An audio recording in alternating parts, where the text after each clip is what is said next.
Welcome everyone to Comics from the Multiverse. This is episode 303. I am Peter, and joining me as always is Matt. I was gonna make a 303 band joke, but I don't know how insular that is to me and my friends. But yeah. Yeah, I have no idea what you're talking about, so that's alright. Gotcha. So yeah, this is a DC Comics podcast. Connor's not here. He will be back next week. In fact, we're swapping Matt for Connor next week because Matt will be missing a week next week. So next week there's a later load of books, so me and Connor are going to catch up in Patreon books next week, so if you're looking for those, you'll find them then. But on this week's show, we will be discussing the following: Justice League issue 75, which is the Death of the Justice League special edition issue thingamajig. We also got Detective Comics 1059, Action Comics 1042, Deathstroke Inc. issue 8, Robin issue 13, both of those being a part of Shadow War, The Swamp Thing issue 12, Dark Knights of Steel issue 6, and Rogues issue 2. That is what's coming up on the show. So, I think for the first time in a while we completely line up in what we read. Oh yeah, there's no no singular. Yeah, that's good. Yeah. Would Connor have read all those books? Probably not Death of the Justice League, because he seems to be pretty out on the event. Yeah, so, yeah. But he'd have read everything else, I think. Yeah. So he was jumping back into Deathstroke for the Shadow War, right? Yeah. So because he had stopped. So even he would have read 7 out of 8 books. Yeah. Oh my. What a week! Busy week. That's good. A lot of books. We got, obviously the lead into one event. We've got a big crossover going, a couple issues of that. So a lot of things to talk about. But of course, there is always time for a top 10. ComiXology top 10 at that, might I add. So this is the top 10 digital comics sold on ComiXology as of the time of recording. So we'll get into it. Matt, you can feel free to guess number 1. Well, I only know this because the guy at the shop thought it'd be funny to recommend it to me. But Saga is number 1. No. What? Wow. He was like, you should read it. Everybody's reading it. And I was like, I'm all right, man. I've gotten through 58. I might come back to it sometime. I mean, I appreciate recommending Saga because I've read the first 24 issues and it's phenomenal what I've read of it. But you can't just jump into Saga. You have to go back to the start and you have to read it in order. And that's what he was trying to do. He was trying to get me to buy the hardcover. And I said, no, thank you, sir. Dang. Oh, man. I am flabbergasted. Is it a DC book? Yeah, it is a DC book. Is it Justice League 75? It is Justice League 75. Dang, there you go. The selling it. The selling copy is Justice League's a draw, brother. So yes, that's number 1. Number 2 is Amazing Spider-Man issue 1. What? There's a new issue 1. Is Spider-Man renumbered again? I'm looking at this. I'm seeing what they... Yeah, they're renumbering it because they have the legacy number underneath it, and it's $8.95. So, just in time for Spider-Man's 60th anniversary. Wait, they're renumbering 5 issues before issue 900? Are they insane? Yes. It's just stupid. What madness. Number 3 is Teenage Mutant Ninja Turtles. The Last Ronin, I believe. Yeah, issue 5. That's the 3 of the turtles are dead, and there's one left, and I still don't know who the last Ronin is, which is good, which means people haven't spoiled it. So, I think I saw it in a news article. I think I know who it is, just based on whatever. So is this like the end of the IDW continuity? Is this actually? Or, I mean, maybe unless they all come back somehow, but Yeah, well, no, this is, I think, like a Dark Knight Returns style. I see. Yeah. Interesting. So. Cool. That's quite an expensive book, actually, that issue 5. I guess it's got a meaty page count. Number 4 is Saga, issue 58. Wow. ComiXology, yeah. Number 5 is Thor, issue 24. Okay. Number 6 is Knights of X, issue 1. So Or these X-Men minis. I didn't even see that on here. Yeah. Number 7 is Batman Beyond the White Knight, issue 1. So Okay. DC again. Number 8 is Dark Knights of Steel, issue 6. Number Good 9 showing. is Sabretooth, issue 3. That's a miniseries, that's just 3 of 5. And then number 10 is Robin, issue 13. Interesting. So there's a few interesting things. I mean, it's kind of cool that Turtles book is making the top 10, honestly. Yeah. I think it's the last issue too, so that might be why there's the bigger page count. It's the culmination of it all. But yeah. So, I mean, that's your top 10, but it is worth mentioning, like 11, 12, and 13 are all DC as well. Action's 11, okay. Deathstroke Inc. is number 12, and then Detective is number 13. So, DC is still pretty healthy in the top 20. Yeah, March. And it's weird to me that part 3 is below part 4, right? Because you'd think if you're getting the event. Yeah, but I think it's just a case of some people just buy Robin because they've been reading Robin.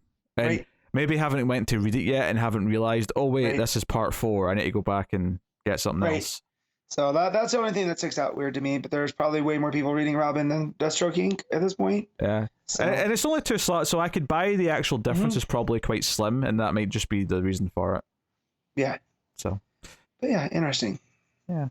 So yeah. But yeah, Death of Justice League doing well, given that it's up against a new Spider-Man number 1 in an issue of Saga. The fact that it still is at number 1 is quite good. So. Yeah. Very good. The big event stunt work issues still work, apparently.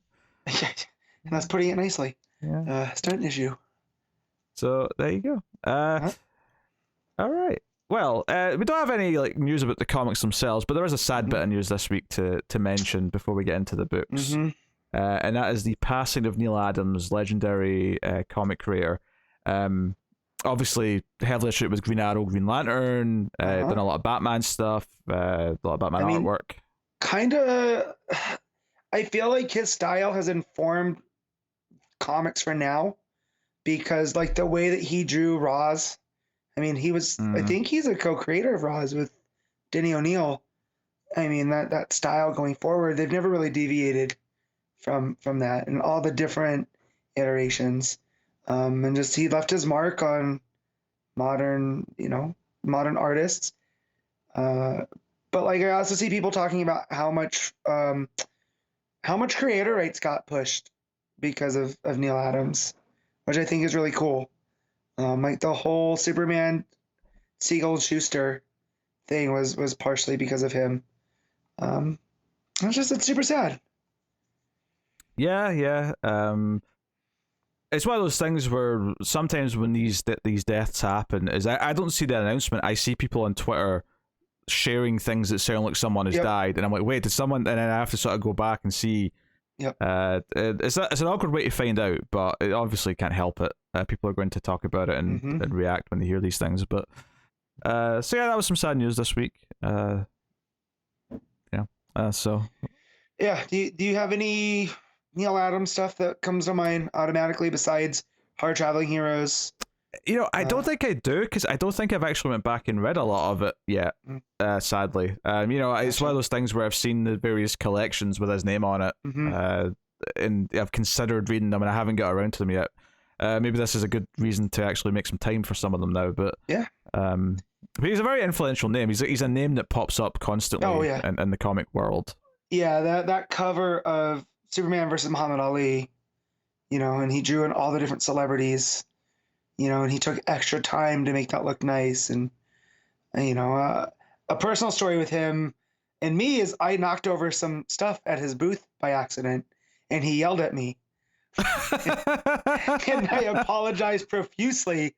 And he goes, it's fine. You didn't mean it. You could at least buy something. And did you buy something, Matt? No, because everything was super expensive. It was a lot of prints and original stuff of his, and I just a little bit too close. And I said, "Oh my God, I'm so sorry. My backpack knocked over some books," and he was all the bit of someone in their 70s, which I appreciate. But other than that, he seemed pretty nice and happy to be there. I get it. I get irritated, and I'm nowhere near in my 70s. So, but yeah, Neil Adams will be missed. And it's just kind of a shame that my brain goes to his later stuff that we try to read here. Like the Superman story and Batman Odyssey, which I don't know if we did on here. I don't know if that was remember. Before our time or not, but it was, wasn't the best. But I'm choosing to focus on why he's legendary and like creating one of my favorite villains in Ra's al Ghul. Super. There's so many creators who had a golden age where they were very influential, and then had a couple of weaker years later on. I mean, that's not that strange. No, and he had that Dead Man book, which I've heard good things about. I don't know, maybe it was from Tim, but I had heard his Dead Man that he did recently was actually, because that was one of Neil Adams's like go-to characters back in the 70s. So I might check that out now. Like you want to go back and look at the classic stuff. I feel like I should check out his Dead Man, because that is a character that since we've been doing the show, I have a new appreciation for. Yeah. Which is impressive given how little he's really been around. Yeah. But, a couple of key stories can do a lot of work for someone. For sure. So cool. But that's that. So, yeah, we got a lot of big stuff about this week, so I'm just going to fire straight into the list. And we're going to kick off with the big one, which is Justice League issue 75.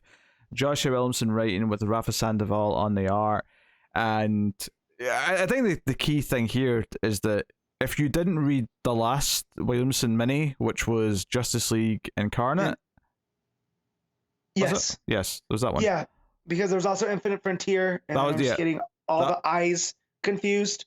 So yes, Frontier was before, right. So this basically falls straight on from that. Like, the first couple of pages, like, okay, all the Justice League are disappearing. They've been teleported somewhere all of a sudden. But then you realize they're going to Justice League Incarnate because of what's happened in that book. And so if you didn't read that, they did a recap. It, like, President Superman does a quick, here's what's went down, Superman. This is what you need to know. But Dr. Batman is dead. Like, okay, we're jumping right in. Some nice moments with the Justice League and the JLI, or the Justice League Incarnate, like with Captain Carrot. And stuff, but this was very underwhelming. I'll just get out there quick. And I came in with lower expectations, but being a big Williamson fan and liking most of Justice League Incarnate, this kind of just felt like a placeholder. It was a little bit weird because I felt the death itself of the Justice League members was kind of just sudden, and I don't know why Pariah suddenly has the power to just go blah with his hand. And here's my thing: what's the point of assembling all of these baddies, right? Like Doomsday and Darkseid, and like these are Justice League, like having to come together and fight. You put them all, like Necron, you put them all on one team. And the Justice League still just handles them. And then it turns out that they're not even the ones that kill the Justice League. It's Pariah with the hand wave. Yeah, it's well, just wonky. They make a point that they're not really fighting like themselves because they're basically being puppeted. So, that Superman points out this is not how Darkseid normally fights. He's not usually just this much of a simple brute kind of thing. Right, but then to me, looking at this storytelling-wise, besides getting the cool shot of them all there and this, the sense of dread, why assemble that group and set them against the Justice League? I have to assume that it's beyond this, though. It's just for the actual event itself. Okay. It's not just for this. I hope so. I hope that's what it's for. That was my assumption, because here they're underutilized too for such the build that it led to in Incarnate. If they were built for just this, then it's kind of an underwhelming disappointment. But I'm assuming there's going to be more with them being the enforcers for the Great Darkness in the actual Dark Crisis. Okay, I hope so.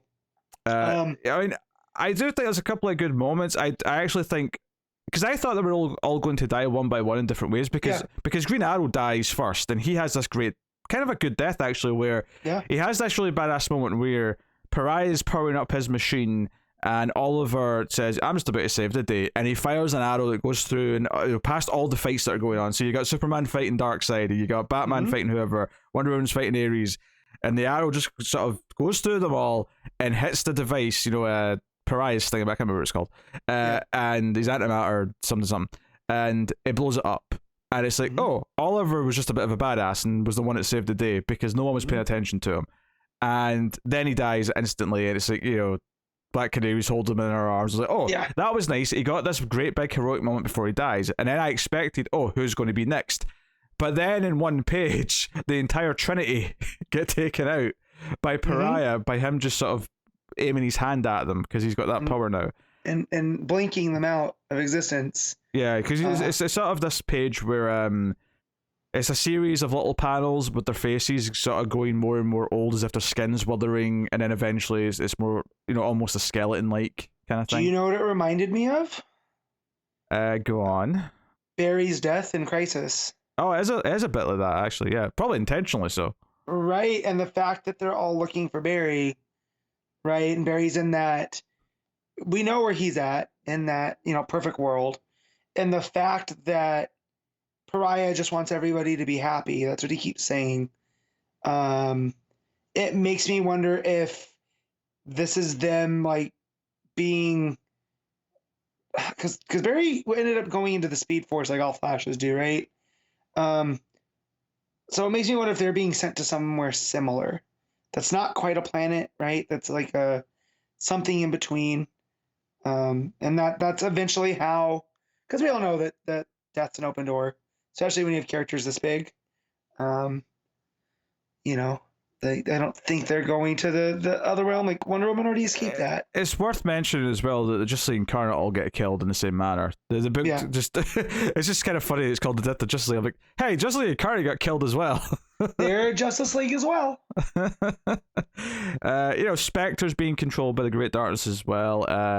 I think Black Adam's got a couple of, because Black Adam's like the last person standing and has a good moment with Pariah where he finally says Shazam, and I like the build up to that, and then the lightning strike of the next page. There's a couple of good little moments of that. But eventually, we go back to the Hall of Justice, and Wally's there with Naomi, Detective Chimp, Firestorm. John shows up.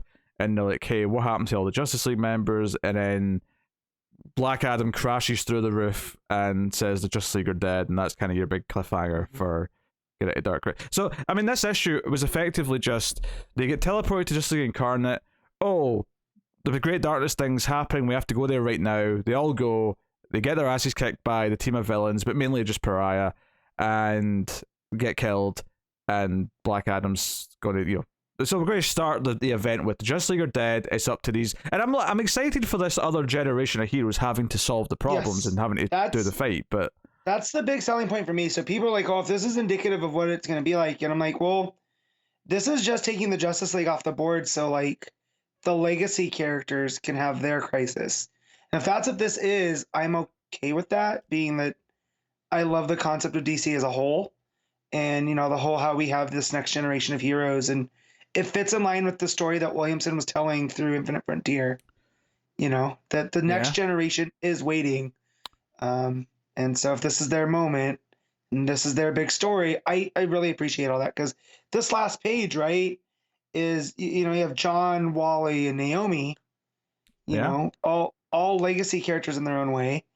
And then also it's notable, this is the first time Naomi's been written by someone that's not Bendis. That at least I can think of. That's probably true. Yeah. And knowing that Bendis and Williamson, like that's one of his mentors, Williamson's Bendis is Williamson's. I think that's pretty cool. And that's that adds to the story as well. I mean, it had to happen eventually because unless Bendis killed her when he was leaving. Right. Well, no, I know, but like being that Williamson's the first person that gets to do that in a story about legacy, taking a character from your mentor. And being able to use her in a story, even if this is the only part that she shows up in, him wanting to include her in the Justice League scene. Yeah, for the record, I don't think this is necessarily a bad issue. I think it's just a really kind of just okay issue. It's it's got a couple nice moments. The art's pretty good from Sandoval, but it's also a kind of generic. And the deaths don't feel that they're big enough. It feels very sudden. and not in a shocking way, just in more of a, oh, that's it, that just like that. Okay. And it didn't help that like creators like it probably wasn't Williamson himself, but like I felt like the vibe around this was like, oh yeah, it's gonna blow your minds, and we're like, well, no, he has overpromised and underdelivered. You never want to do that. Yeah, it largely feels a little bit of been here, done this. Like, this doesn't feel special in any way because we've done Crises before. This just feels yeah, but it's a very readable issue. Like it is a good lead in to Dark Crisis, because where it leaves you, like that image of a wounded Black Adam, crashing into the Hall of Justice, that feels like the start of a Crisis event. Yeah. And like I say, the selling point for me is it's the younger generation having to be the ones to save the day. So I hope it stays true to that, and I'll be happy. Did you notice a nice little touch at the start when Superman's teleported away?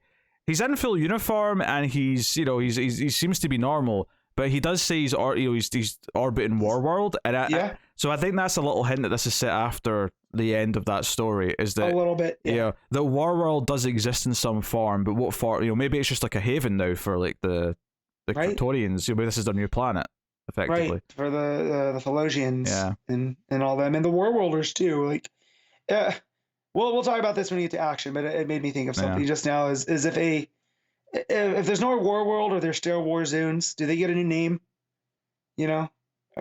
That's all. Phalosians.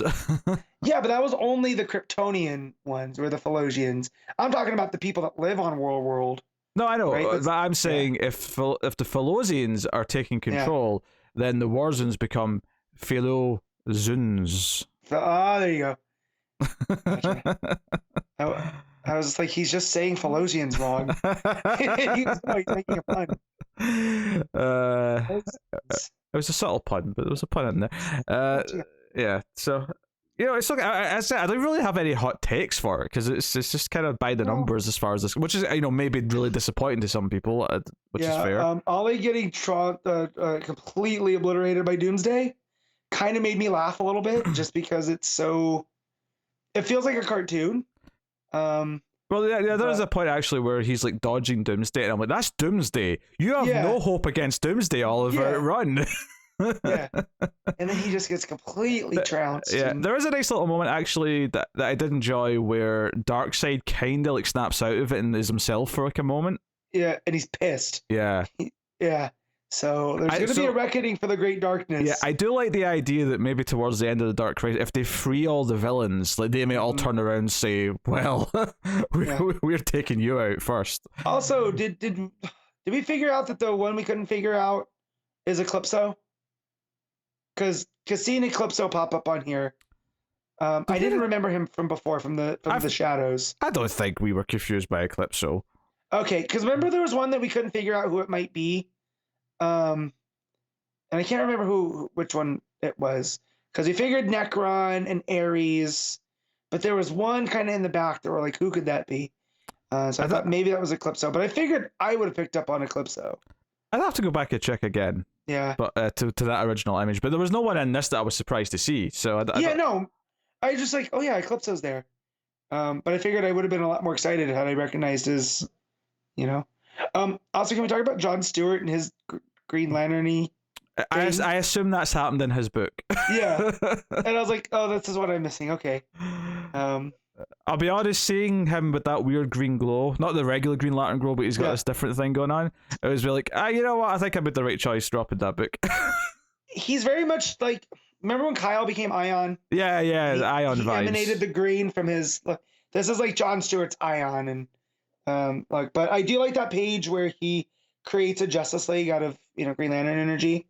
And I feel like that was just an excuse for Sandoval to be able to draw different characters, and it works because that page looks great, but you got, Deadman and Hal and Cyborg, Plastic Man, just characters that you normally wouldn't get to see in something like this. I mean, there's no reason why Hal can't. Still don't know what that. Yeah, I wouldn't say Hal's not someone you would normally see in this. It's just, if anything, it's more special that he's not here. Right. So, but I think that's a really cool looking page. But Sandoval's a decent level artist for something like this. So, but yeah. we had a fairly delightful conversation about why this is effectively a 6 out of 10. If Connor was here and he had read it, he'd be like, oh, it wasn't very good, it was this, it was that. I'm just not feeling it. I couldn't care about anything. That's my impression of Connor. Wait, I thought Connor wasn't here. He just shut up for a minute. Let's see if I predicted your rating. Matt, what are you rating Justice League 75? I'll be in a 6.5. Oh, there you go. That was close. You close? Yeah. I'll give it... I could be swayed to the 0.5. I was going to give it a straight 6, I think. Yeah. You know, I think it's serviceable. It's perfectly readable, but there's nothing really special about it. The deaths don't feel that impactful, except Green Arrow's, who gets his big moment. Even if the actual getting swatted like a fly by Doomsday is a little bit funny. Yeah. It's just the angles at which his legs go. It feels like Wile E. Coyote to me. But yeah, that's all. That's pretty good. All right. Well, there you go. That's just 675. Detective Comics 1059, Mariko Tamaki and Nadia Shammas writing with Ivan Reis on the art. So this is Tamaki's last arc. She's got a co-writer, admittedly, but this is our last arc before we get to her, admittedly, very exciting new team as well. But it's nice for Tamaki to get sort of one last hurrah in the book before she says goodbye. And so this she introduces a goatee wearing Riddler.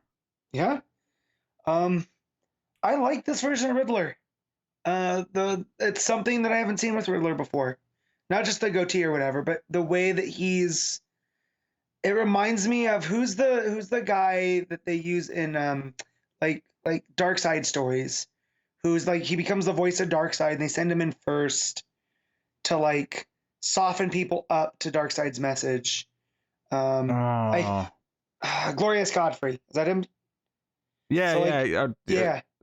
It's definitely Godfrey. I don't know. I may not be Glorious, but Godfrey. Yeah, definitely Godfrey. Yeah, but I remember in Final Crisis, he was a talk show host, and he was like ramping people up to the message of Darkseid.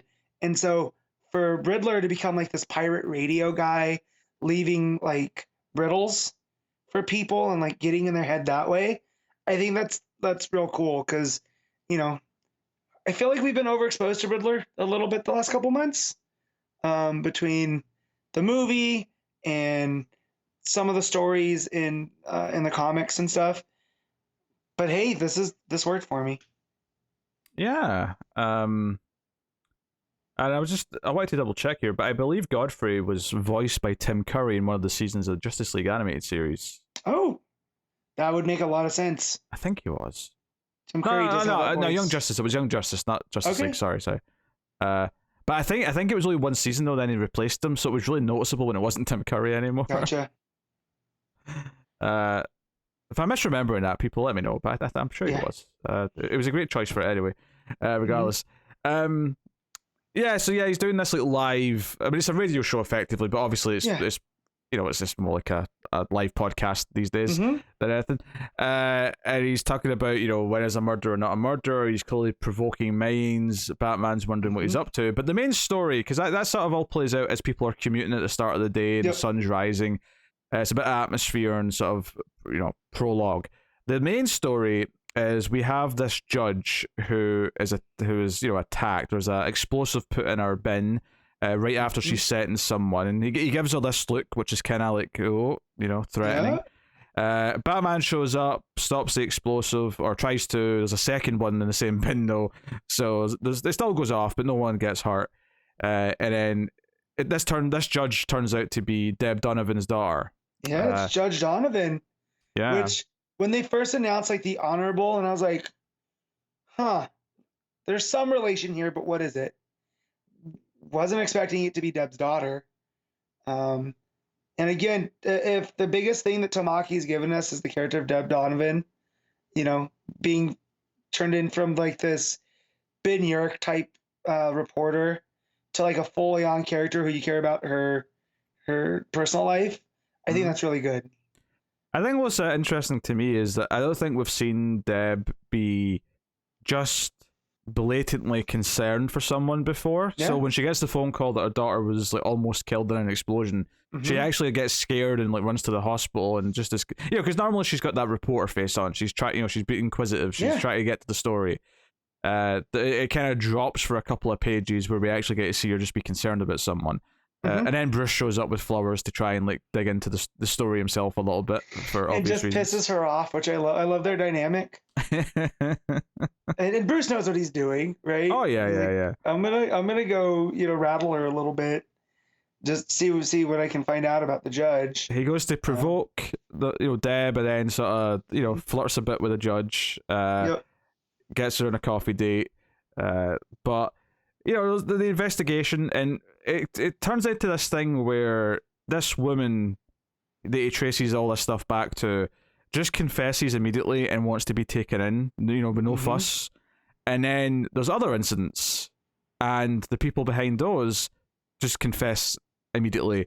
And what's odd is that all of these people have no histories with criminal activity. They have no real motives to do what they're doing. So clearly these people are either being blackmailed into this or mind controlled or manipulated. Something, there's definitely something pushing them into it. And obviously with Riddler, he goes back on the radio waves the next day, and he drops a hint. He's riddles about a curtain call, right? And sure enough, the next thing that happened, there's a body found in an opera house, and it's like, okay, so clearly Riddler is in some way connected or knows something about what's going on. So. It's a pretty engaging mystery so far, I would say. I'm kind of I enjoyed Batman talking to the rookie cop about the crime scene, and there's like a gas incident somewhere, and Batman goes and deals with that. And again, the guy just immediately, wants to confess and whatever. The final tease though, the cliffhanger, aside from Riddler being more ominous riddles again on the air, is that it sounds like Judge Donovan is also involved, and that she, she's on the phone at the end and says, "Don't call me. We'll speak at the next meeting. I did what you asked, So, and you promised no one would be hurt." So she seemed to know that there was going to be a bomb, or at least one of the incidents. I'm assuming it's the one she was involved in directly. And to what end? Is this to manipulate Batman? Is it Riddler who's forcing them all to do this? Is he behind it all? Or is that a red herring and he just knows about it in some way? Yeah, so I'm wondering if this is him knowing it's going on. And some of my favorite takes on Riddler is him wanting to prove he's a better detective than Batman. And so I wonder if this is him, like he knows what's going on, but he's, so he's leading Batman along. So then eventually he can be like, look, I figured this out before you did. But no one's going to believe me because I'm Riddler. So, because he's leading them on there. So like the opera one, the hint that he gives was, it's only call to hear after the lady sings, or the fat lady sings. And it's a curtain call. And then the body that was found was stabbed to death after the opera was over. So again, is Riddler involved in these? Like, is this like a cult around Riddler? Or is he solving this before Batman? I don't know, and that's what I like. Yeah, that's pretty interesting. I also like the idea that the one character who Deb drops like her shtick with, her daughter, is actually someone who's involved in some way. Now, we don't know if she's a villain yet. I mean, the fact that she says you promised no one would get hurt does imply that she has some sort of moral compass. It is just evil. So, but it is interesting that Deb at some point is going to have to learn about her daughter's involvement in this and the potential drama from that. That normally isn't that exciting, but I think because with Deb, she's been so like tough reporter lady with every single character she's interacted with since the start of her appearances, that introducing a character who she's a little bit more like, loving with because it's her daughter, and then immediately saying, oh no, she's the one that's going to have information, she's the one that's going to be relevant. And that's something for us to explore. I expect Bruce's coffee date where it'll happen next issue, and we can. Oh yeah, well, and also the person that put the bomb there was a social media influencer. So I'm also wondering if whoever's doing this is using it through social media, and it is like a mind control thing. And technically, Riddler's using social media right now. He's using social media to get through, and the judge is on the phone. Right, talking about if I did this, so did she get wrapped up in something? Like you said, she was maybe blackmailed into doing this. But it's again, since Tamaki's been on the book, these have been detective stories first and foremost, which I really love. The book's called Detective Comics, so it never feels just like like a Batman story that could just happen anywhere. There is a detective thread element that goes through all these stories, and I do appreciate that. Yeah, and I wouldn't say I felt too much of a difference in the writing having the co-writer there. Yeah, no, it feels like Tamaki, right? Yeah. Like it feels very on brand. Like again, Donovan's voice was on. That's been the same voice for Bruce and Batman. Him having to see someone shoot themselves, that was a new level for Batman too. That's the guy. I just remembered. That's the guy in the alley right after he chases him. The one who set off the gas. Or the toxin attack. And that's something I don't quite recall seeing in Batman comic books, and how that's going to affect Bruce. I feel like it's probably happened at some point because it's Batman's been around for so long, but it did feel like a big moment because this guy just pulls out a gun, puts it at his chin, and pulls the trigger, and you just see Batman like hunched over his desk afterwards, clearly distraught that he couldn't stop this, and so it is a different level of or a different type of chaos that's been sort of unleashed into the city. It's very controlled, but he doesn't know how to predict it, and it's taking innocent people and making them do bad things, and in some cases making them immediately do something to themselves as well. Because you almost get the impression this guy, let's say he was mind controlled, did he just was he just given control back and realize what he just did, and that's why he did this? And the guilt, right? Yeah. Or was this the burn after reading kind of deal? It was a suicide mission to begin with. Possibly. Or it could be a case of he on some level knew how bad it was as he was doing it, and it wasn't like an instant guilt afterwards. It was just he knew he couldn't live with himself once it was done, Right.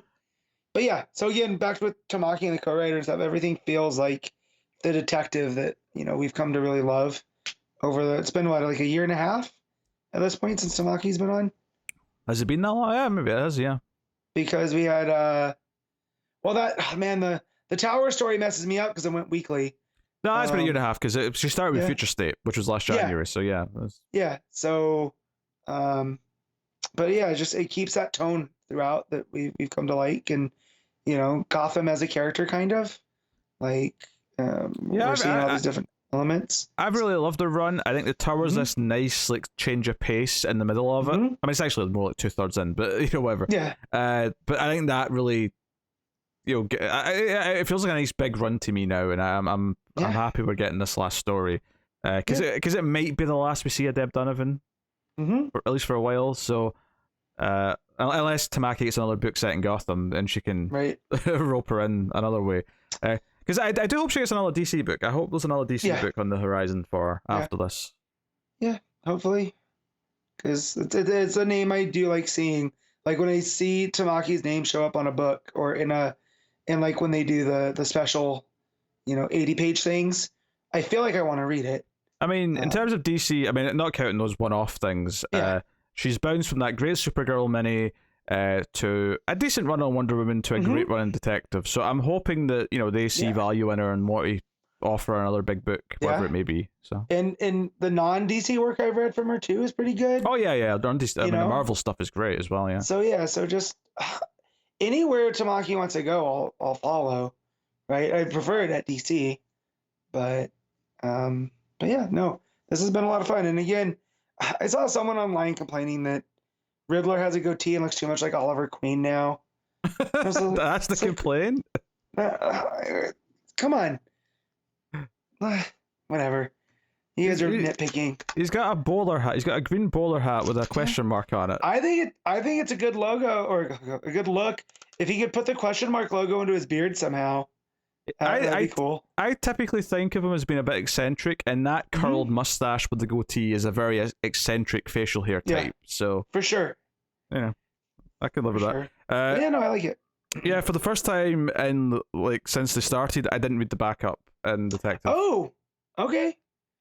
I'll talk about this. There was a lot of books to read, and I looked at it, I don't really know if I'm feeling this. So you can tell us about it. Yeah, so this is Gotham Girl Interrupted. It's by Sina Grace and David Lapham on art, and Lapham did the first part of the Tower lead-in. Okay. Right, where Bruce was chasing Harley Quinn. We didn't know if she was there, right? So the art's consistent with Batman stuff that we've seen, but this is a story of Gotham Girl trying to reintegrate herself into society after Arkham Tower, right? So like she's trying to come to terms with who she is, but she is having a hard time because she feels like she doesn't belong anywhere, and she wants to be herself, but she wants to go back to being what was her name before? I gotta find her civilian name. But she feels like she Claire can't be something. There you go. She can't be Claire anymore because she's Gotham Girl, but she's also more Claire than she is Gotham Girl because she can't be Gotham Girl without her brother. So you're in her head for a lot of this, and it starts off with her taking down this like illegal casino, where the guy that's running it basically uses it as a front for all of his illegitimate kids, because it puts them all in one place. He can keep an eye on them. But she's staying at the abandoned Wayne Manor on the outskirts of Gotham City, and someone is. But what led her to find the illegal casino with all the illegitimate children is someone has started an app called Gotham Girl, and it's like a gossip type thing. And she doesn't like that they're using her image for this, so she's gonna find out who it is. She's back enrolled at Gotham High, and she's working in the theater department because she has found that when she's creative, it gives her a way of not falling into all the issues that she's had before. So it gives her an outlet. It's Claire Clover. I just found it. Is her full name. But yeah, so she starts tracking down who's doing this, and one of the guys in class kind of, not really tries to pick up on her, but is being real nice to her, and wants to work with her after school on stuff. And he goes and puts her hand, and she's sewing costumes for the school play. Puts his hand on her, and she flips out, and she hits him with her heat vision and starts destroying the school. But then you realize that's just in her head. And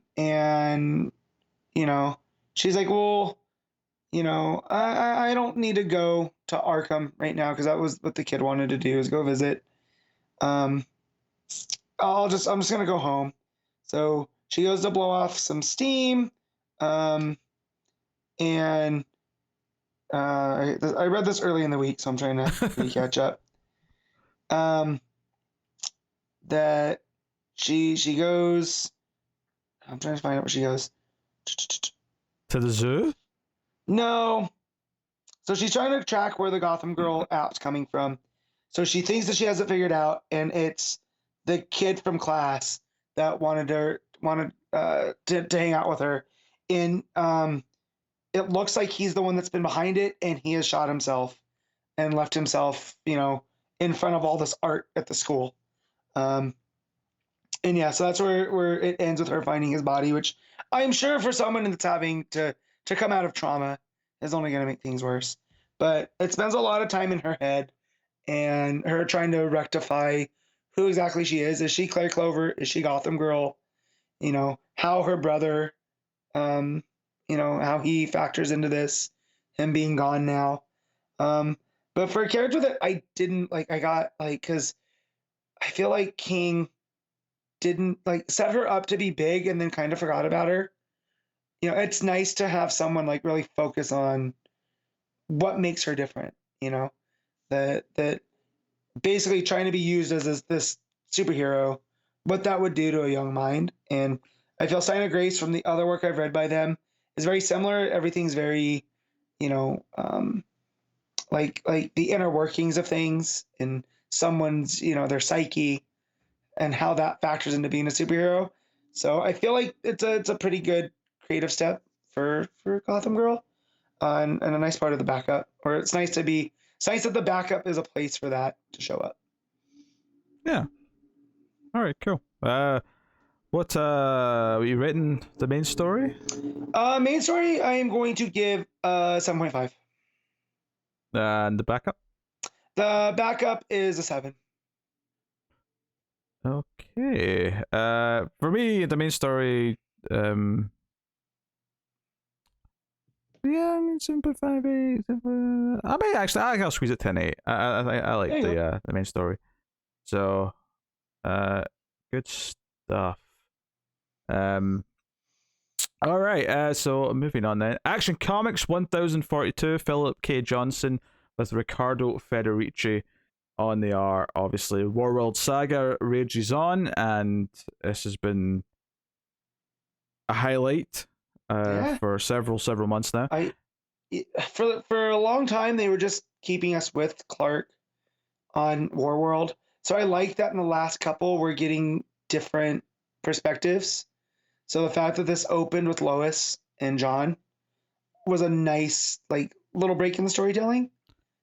Yeah, because the last issue was the Midnighter issue, right? Which ended. I mean, it still progressed the story because it ended with Superman being okay. It's time to fight back, and we see the result of that somewhat in this issue. But yeah, we start the issue with the Felosian girl on Earth in the tank, who's having seizures, and Lois and John are trying to figure it out. I did like the small moment here where Lois says Clark when because John sort of sweeps in behind her, and she just instinctively says Clark. And it's her son, which makes sense, that her son would remind her of her husband. Not quite, Mom. Yeah. But yeah, so Thala, that's her name, right? The Felosian. Sounds right. Yeah. Yeah. So she's having seizures. So she's in this tank. Looks like a back to tank from Star Wars.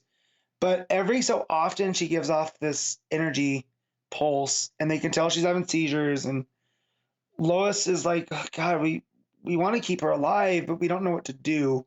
And, Clark hid the Genesis cube and destroyed the orphan box. So what do we do? And that page where she's putting all this stuff together, I don't know if this was in the script or if this is Federici's style. The way that you read that page and follow it across is just expertly well done. Because it's a 2-page spread, right? And you start reading it on the left side, and you go down that page, and then you follow it up diagonally, and then back down. And I think sometimes with the layout, something like that can get super messy, but I feel like Federici just nailed it. So props. Yeah, I will give it a slight critique in that I read it the wrong way first. Damn it. Way to undermine my point. Naturally, I just didn't go down. I went across. And then I felt like the womb sound that leads you diagonally, I went down that backwards because I went across first, so I thought that was leading me down, and I thought, but that's weird because that bottom left panel's now just left in the cold. When do I get to that? I went, oh, maybe I'm reading this wrong, and then I went back and read it the right way. Damn it. Well, it worked for me expertly. I think maybe just a slight indicator that you were meant to go down from that first panel would have all I needed, but it is what it is. I'm gonna do a Connor voice now. Well, Pete, if you just used your logic and just read downwards like you would on a page, and then you're gonna be like, well, no, you read left to right. You don't read top to bottom. Are you doing both me and Connor in this debate? Yeah, well, now I am, because that's what I figured you would have done, and to justify why you read left to right. So, in conclusion, Connor's a tit. So yeah, I also like to. It just sort of reiterates what the Felosians are at the start. There's a little bit of it's just like Lois writing in our journal or preparing an article or whatever, talking about where this idea of this lost colony of Felosia came from. So I like that a little bit. Just recontextualizing that a touch. But then we go back to Warworld, and Superman and co are fighting. The Warzoons, the Warzoons that are loyal to Mongol. Yep. Along with the various others, and then one of course his right hand men pop up. Whose name I cannot remember. Teacher. Teacher. Oh yeah. It was it's a weird name. But Teacher. Shows up and really starts to win the fight, and kind of he's got an orphan box, and he's kind of using that and manipulating things and talking about using light rays thingies. What would we call it? Yeah, so they use, it's not light ray, it's Manchester Black. They found out how to use telepathy. So light ray comes up later because Leomacs. Well, because Teacher attacks with Omac, and Omac flipped on him. Yeah. And Superman does the disappointed dad act on them. which I thought is really good because that's Superman in a nutshell. But yeah, Teacher's attacking with the orphan box and that's saying that they've managed to use Manchester Black's telepathic powers to create weapons, and that's what this thing that they're writing is like. It looks like a creature, but it has the orphan box running through it. And Teacher has a big, massive scar running across their face from Manchester Black. So whatever happened, Black took a piece of them too. Yeah, and a lot of this fight is Superman appealing to Leomacs, saying you don't have to do this. You're better than this. You know, you don't have to give yourself up. And what they've promised you, which is Light Ray being brought back, like they can't give that. Right.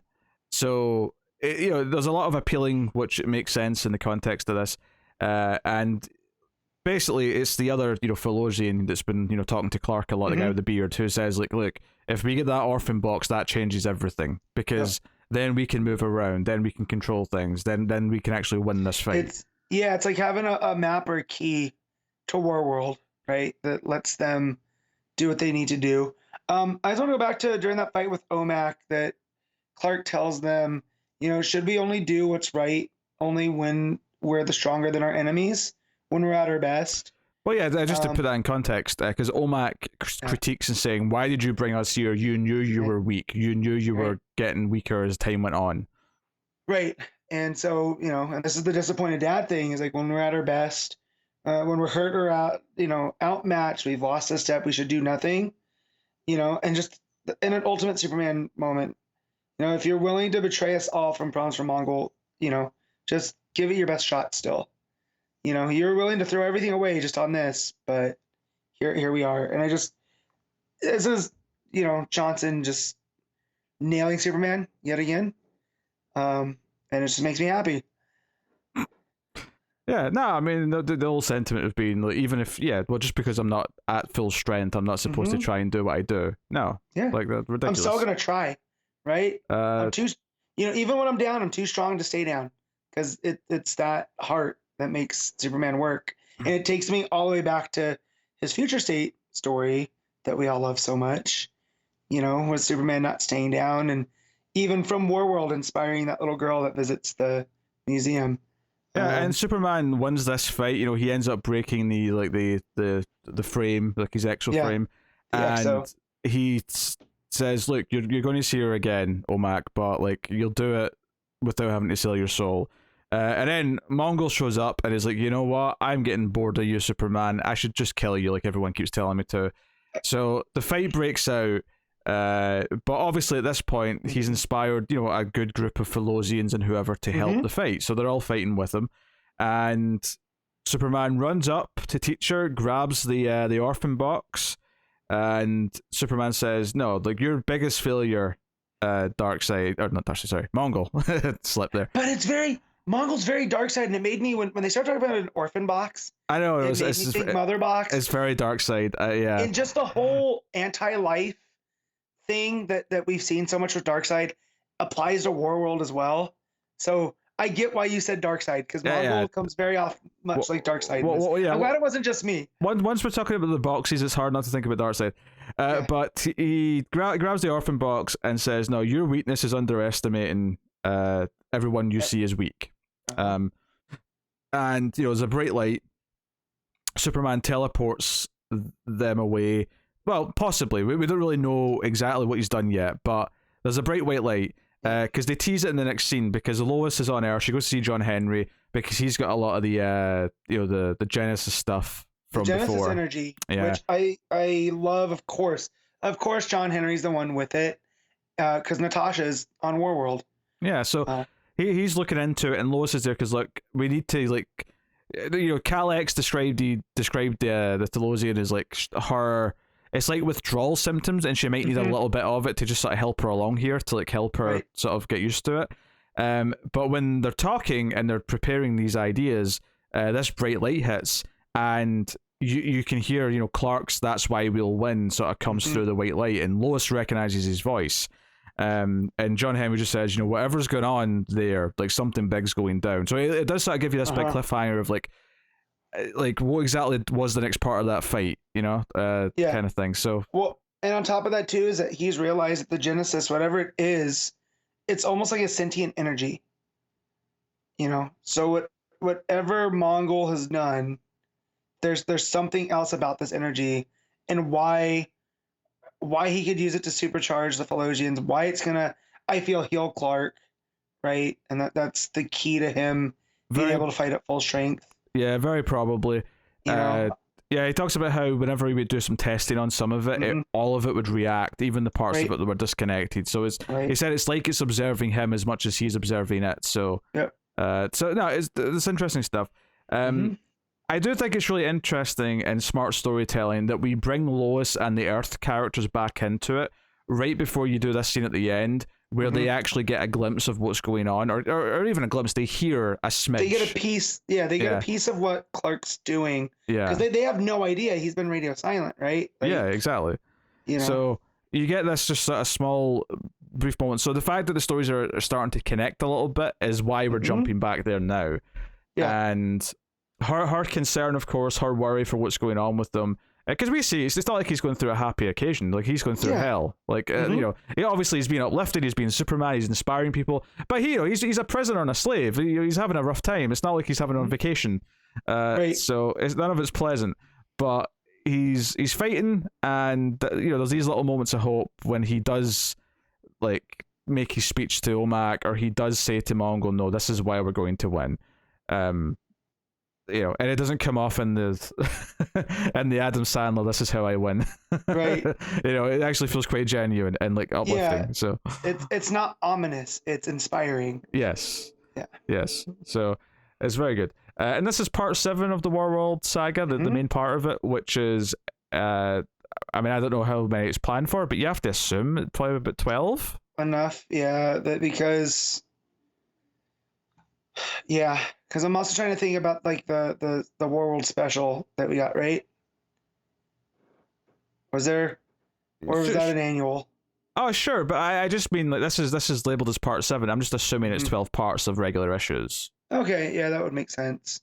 But I'm just trying to think overall, because it doesn't feel like it's been 7 issues. Oh no, because I mean, like, but even before this started, there was a whole like arc leading into it, and that's right. Everything, that's you know, right. like it's not just been this arc, but I just mean the main part of it. This is part 7.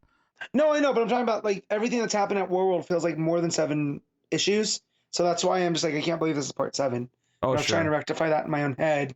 Like, was there a special? Was there an annual that I'm forgetting? Maybe there was an. I don't think there's been a special since we started the main arc. I don't think so, but that makes sense. If anything, that just shows you how strong it's been and how dense it is in ideas. Even though I wouldn't say the issues feel overly dense to read, they still feel like they read like a normal issue. But the fact that you feel like it's been way more than 7 is potentially a very good sign. Yeah, for sure. So. That's good. And obviously Federici's art is so wonderful. Good. Yeah, the fights look great. We get something different by the Earth stuff, because Federici hadn't really done any Earth stuff in this book yet, because he came on the book once they were already at Warworld. Yeah. So this was kind of different to see him do Lois and John Henry and co on Earth. It's good to see his John too, because the way that he draws John, it's kind of like Clark, but not quite. So that worked out real well. So yeah. So and the coloring thing still really kept to fit. I particularly liked when Lois is meeting John Henry. There's sort of that white blue glow, like the coloring is very washed out, and it's it's like there's this energy coming off of this Genesis material that's just lighting everything in the scene, and it just feels completely different. It's very it's very white versus these more sandy colors of Warworld, which is all yellows and reds and that kind of stuff. So well, and even right before that, because they make like it's almost sepia toned too. Like when they go to that hangar that's miles outside of Metropolis, it almost feels like Wizard of Oz before she goes to Oz. And then when that blue light hits, it just saturates everything. There's none of that dourness with the blue light. So that was handled really well. Yeah, so obviously it's a great looking book, and it still feels like part of a uplifting Superman saga, and looking forward to the next issue. So what are you giving Action Comics 1042? I'm giving this one a 9. Yeah, Yeah, I would go 8.5, but it's it's a very good issue. So, there you go. That's Action Comics. Deathstroke Inc. issue 8. Joshua Williamson writing with Paolo Pantalena on the art. This is part 3 of Shadow War. Obviously, we'll get to part 4 right after this, but we'll start with part 3 here, obviously. And well, it's just numbers, simple things. So, and they do very, very much feel like part 3 and part 4. I do appreciate though that this one does start, because we left off with this assassin, what's her name, Angel Breaker, coming after Deathstroke's team from Deathstroke Inc. Is that it starts off feeling like it is more related to Deathstroke Inc. as a book, although by the time it starts to get into other scenes, it starts to just feel like part of the crossover. But it does at least feel like it starts off there, which is nice. So. Basically, Deathstroke's with Respawn, and they're in disguise, and they're in a tour of the tunnels of San Francisco. Which immediately, when I saw the Golden Gate Bridge, I was like, oh, of course he had a base in San Francisco. That's where Titan Tower was. Exactly, it even says that. That's the reason. Yeah, but just as soon as seeing the bridge, like, my Titans history kicks in, and so I got a chuckle from that. Yeah, so he's got a secret base in these tunnels. They go in. He's like, okay, we're just going to lay low here whilst everything's going on. And he takes off his mask and all the rest of it. Respawn starts playing with the toys and notices that there's like the new Teen Titans from the 80s. Like, he's got dummies of them for target practice. And he's like, and he throws a spike, or throws like a shuriken, and it hits Robin. He goes, cool. And Duster's like, oh, you want to know what's even cooler? And he throws 5 at once, hits them all, and then they explode. And it was just a cheesy, fun moment. You've left out a key detail. Hits them all, they're all in the head. Yes, all 5 of them in each of their heads, yeah. He goes, you think that's cool? Watch this. And then it explodes. It was just like, geez, that was dark, but also hilarious, cheesy at the same time. Yeah, and the explosion's after a page turns, because he throws the stars, you see them all hit the head, and Respawn's like, oh, that's cool, I guess. And then the next page is all their heads exploding in sync. And then he's like, whoa, okay, all right. Yep. And then the kid maybe got some issues because he picks up a knife and says, I want to be like you. Maybe I should lose an eye. Which made me think of Ravager's origin originally, when she used to just be a babysitter for, I forget whose kids. Maybe it was Wally's. But she ends up snapping at some point and taking out her eye. And Slade looks at her and goes, why? She goes, because I want to be like you, Dad. And so I feel like this is Williamson sending that up, and Slade going like, no, don't put that down. It cracked me up anyway. Yeah. So, and then we come back to Batman and Talia, and they were smooching, and then Batman's like, hey, I'm still kind of in a thing with Selena. And he even says Selena. Like, yeah. And Talia's like, a moment of weakness. It will not happen again. And she just kind of like, storms off. Slinks away. Yeah. But yeah, so this is the first time. So what's her face? The assassin lady, whose name I keep forgetting. Angel Breaker. Poor design, man. This design feels like something from the 90s. It does. Like, but I hate it. The slit down the middle, so her tits are just kind of like.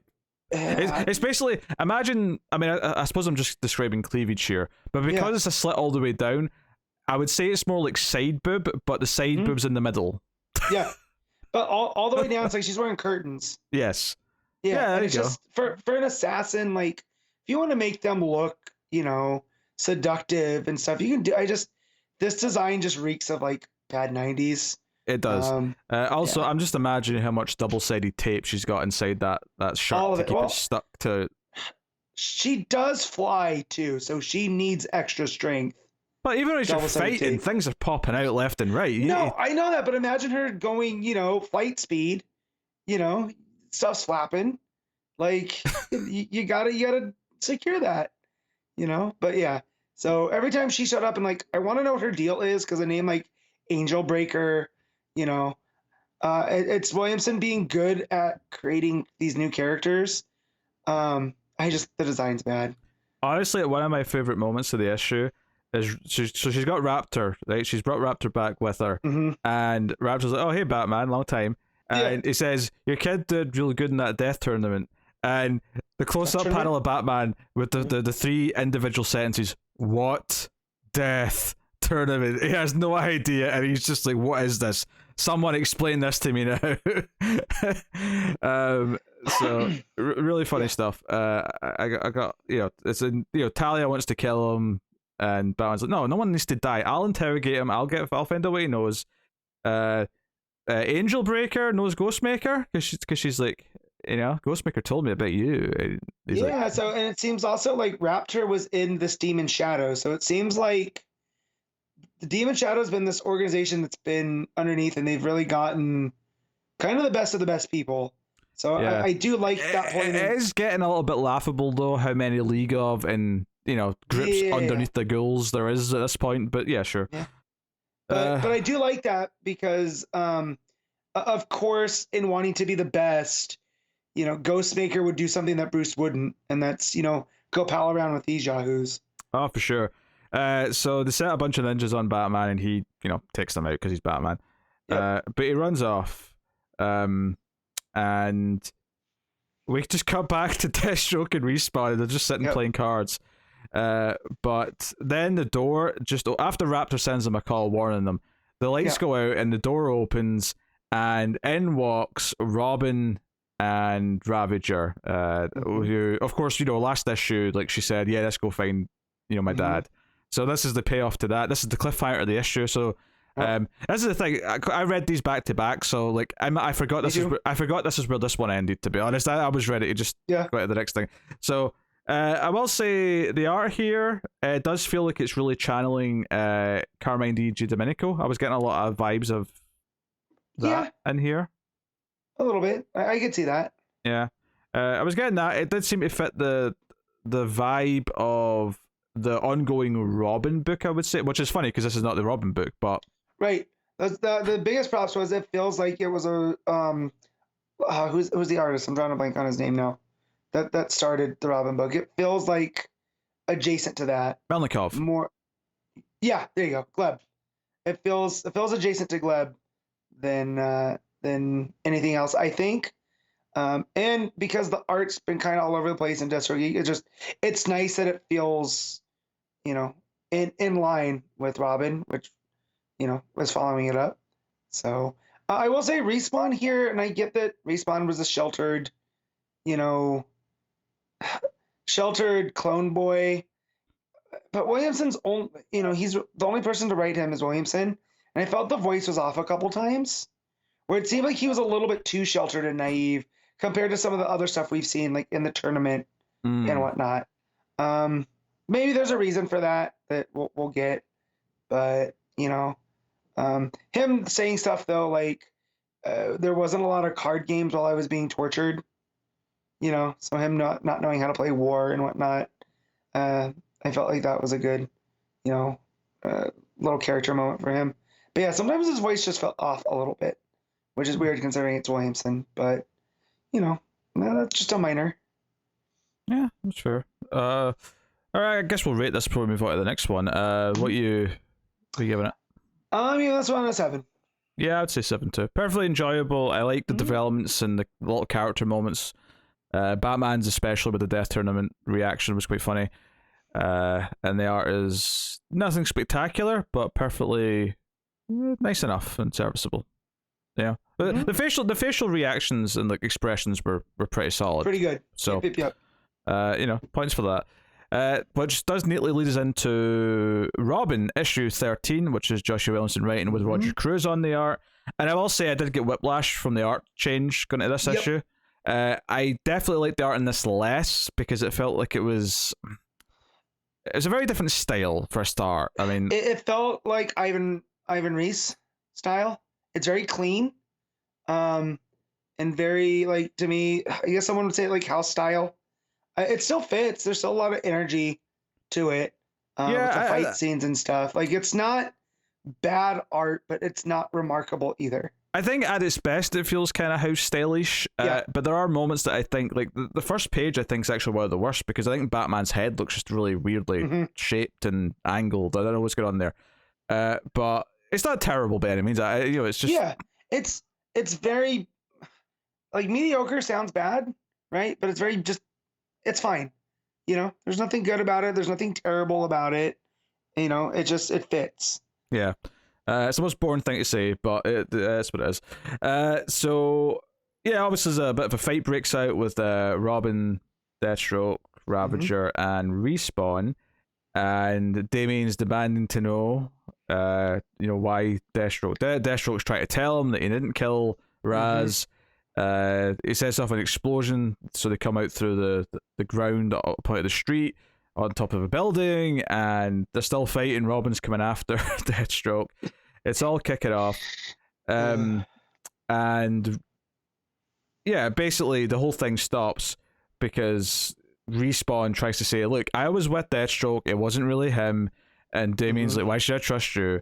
And then he whips off his mask and he's like, because I'm you, sort of. And this is where, if you haven't been reading Deathstroke Inc., and maybe some of it's still new as well, I'm not sure how in depth it went before, but this idea that he is actually a clone, very, very Connor Kent-esque actually, where he's a clone that is designed from Talia and Deathstroke. Right. So he's technically Damien's half brother.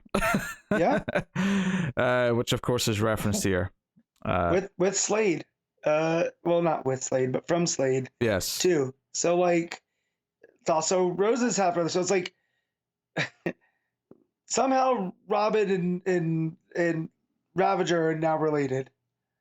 That's pretty funny, but notably not Jason, because she's been having a thing with Jason, and that would be weird. Right, because of that. But he says here, and this bothered me, and it's my own personal philosophy, because I believe family's who you choose, not who you're born into, right? So when they all do this and they go over his origin again, in case people weren't reading, which I wasn't, so I was pleased to get this. Right, he says, I have a brother.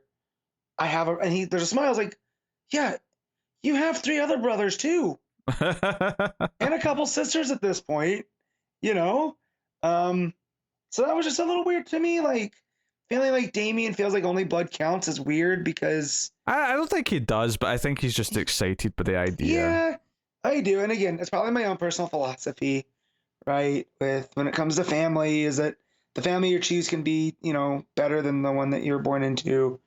And I just definitely feel like, of course, he doesn't take Tim as a brother, because him and Tim don't get along.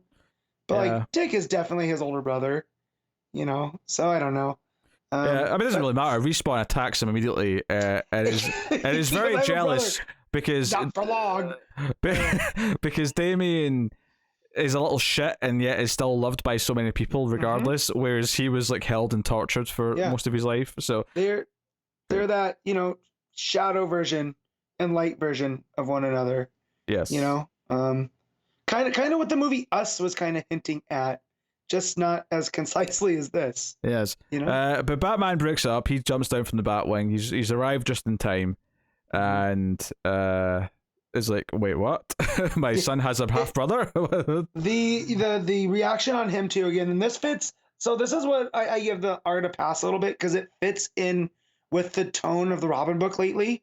So like when Respawn yells "not for long," there's a rematch, like in a video game, kind of thing going.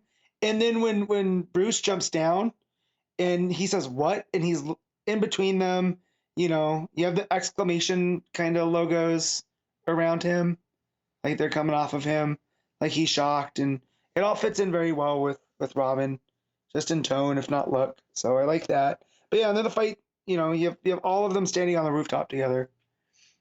Yeah, but then Deathstroke gets a call, and Angel Breaker has got Moon, one of Deathstroke's, cohorts. Yeah, Dr. Moon.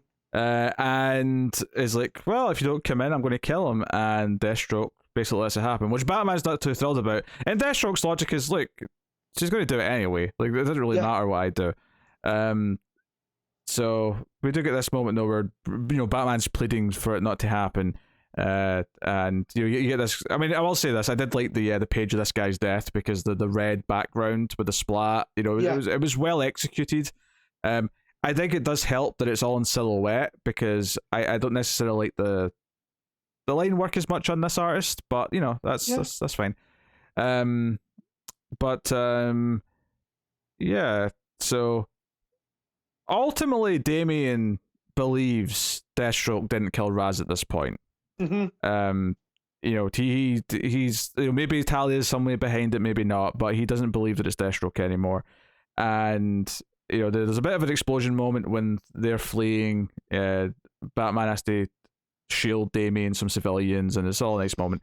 But at the end, Batman's like, hey, can we please work through this together and go and deal with this and solve this case? Is there anything that'll, prove to you that I want to work with you and like make amends for everything? And Damien's like, let me drive. So it's cut to, him driving the Batwing. So, that's that. And then the ending of the issue, the cliffhanger, is that to protect the rest of Deathstroke's goons, various members of Batman Inc. have went over to protect them, and the examples we get are Ghostmaker and Clown Hunter, which, I mean, I don't really like Ghostmaker that much, but this doesn't... Clown Hunter? Clown Hunter's okay, but this doesn't bother me, because I don't think this is going to be something we focus on too much. I think this is just like, this is like, they're protecting them off panel now in the background, and that's fine. And also the fact that they brought up Ghostmaker prompted us, and so in the last issue, prompted us that he might be showing up because he has a history with the League.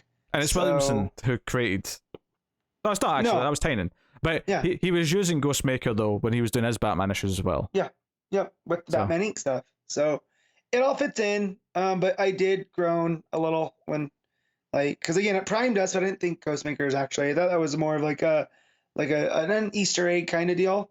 I did kind of groan a bit, but hopefully they don't focus on these two that much, but we'll see. I mean, that said, they've proved, I don't know what story it was, but that Ghostmaker doesn't have to be annoying, at least to me.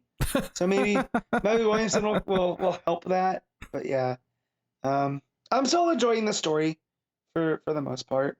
I know, I enjoyed the story a lot. If anything, I enjoyed the story in this a bit more on the previous part. But the art was a step down, I think, in this Robin issue versus the Deathstroke Inc. issue.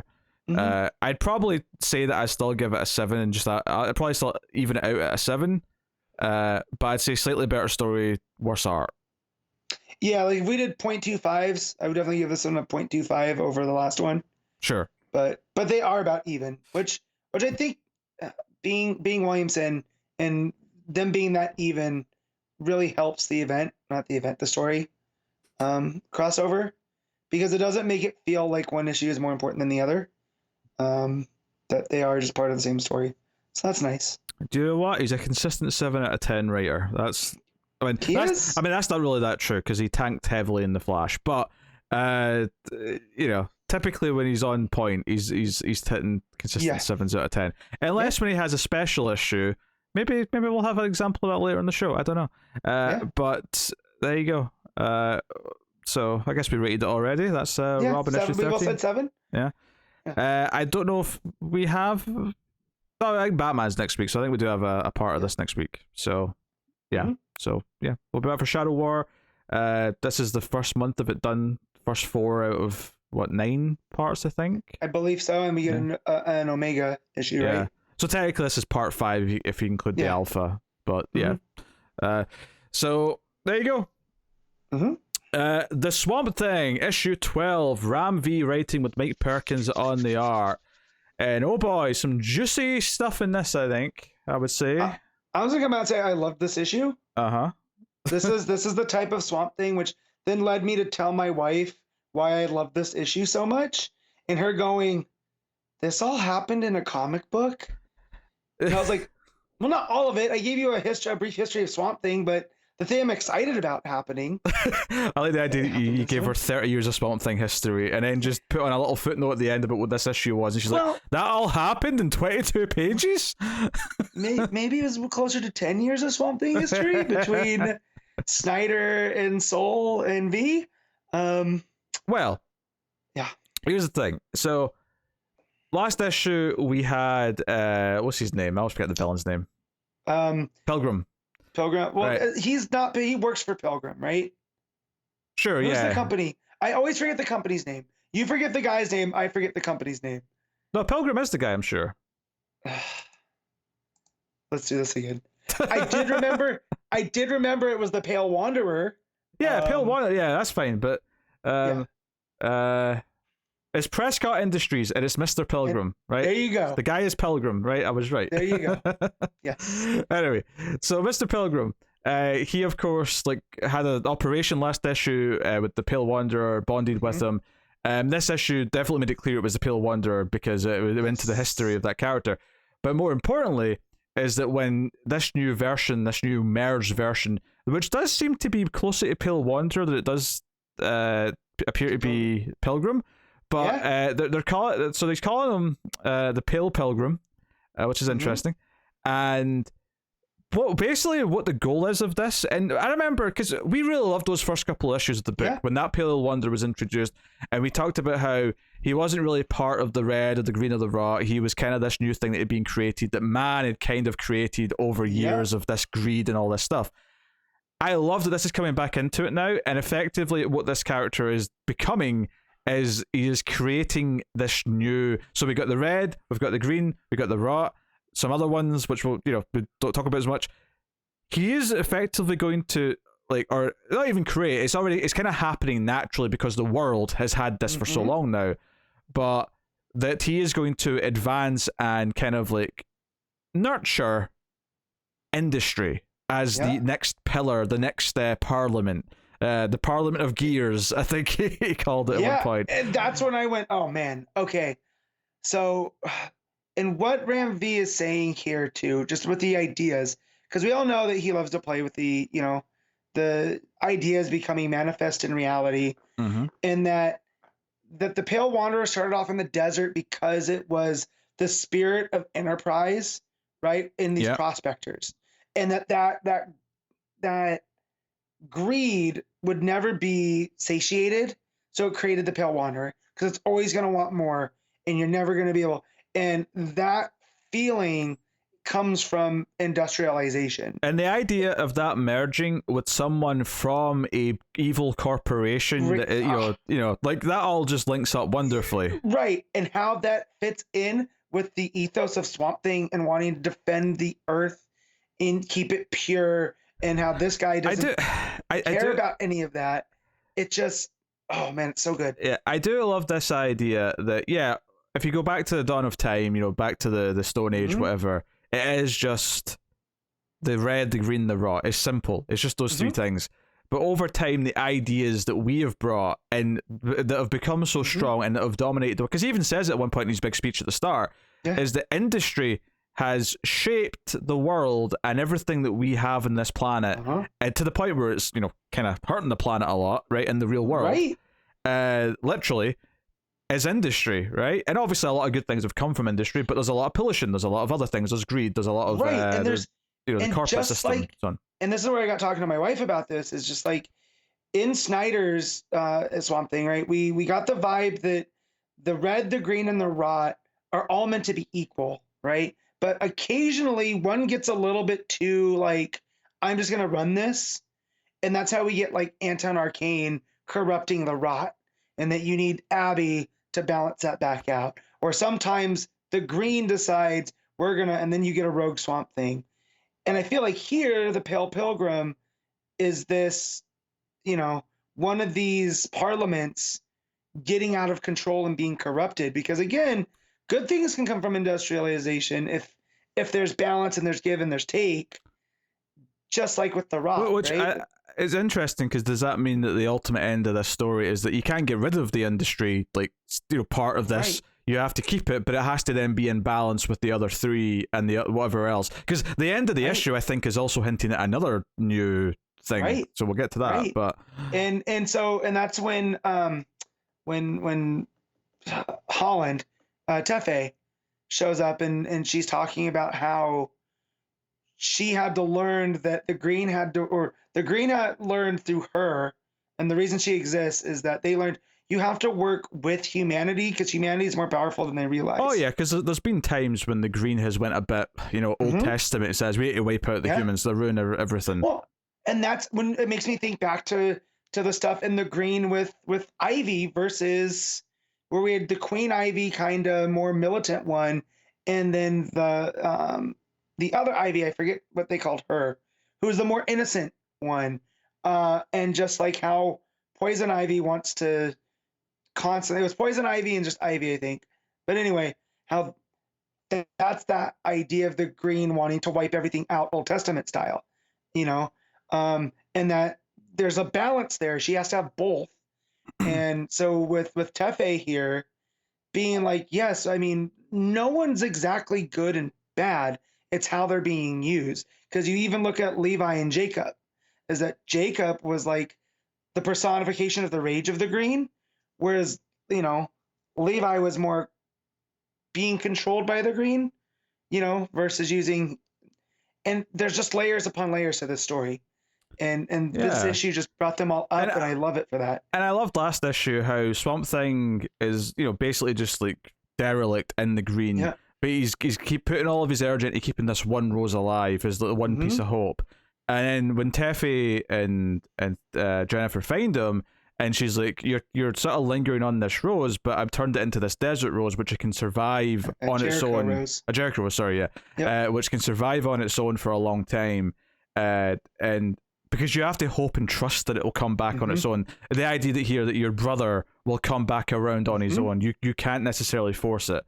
You know, so there's some really nice ideas, but she gives him this great speech about how the world needs Swamp Thing and needs the Green, and he needs to be out there helping and protecting. And we get this sort of rebirth moment. You know, you get struck by green lightning effectively in the Green, and you know, it's all very big. And this is the thing, it's the stuff with the villain that I think's the perfect stuff in this issue. This stuff is great.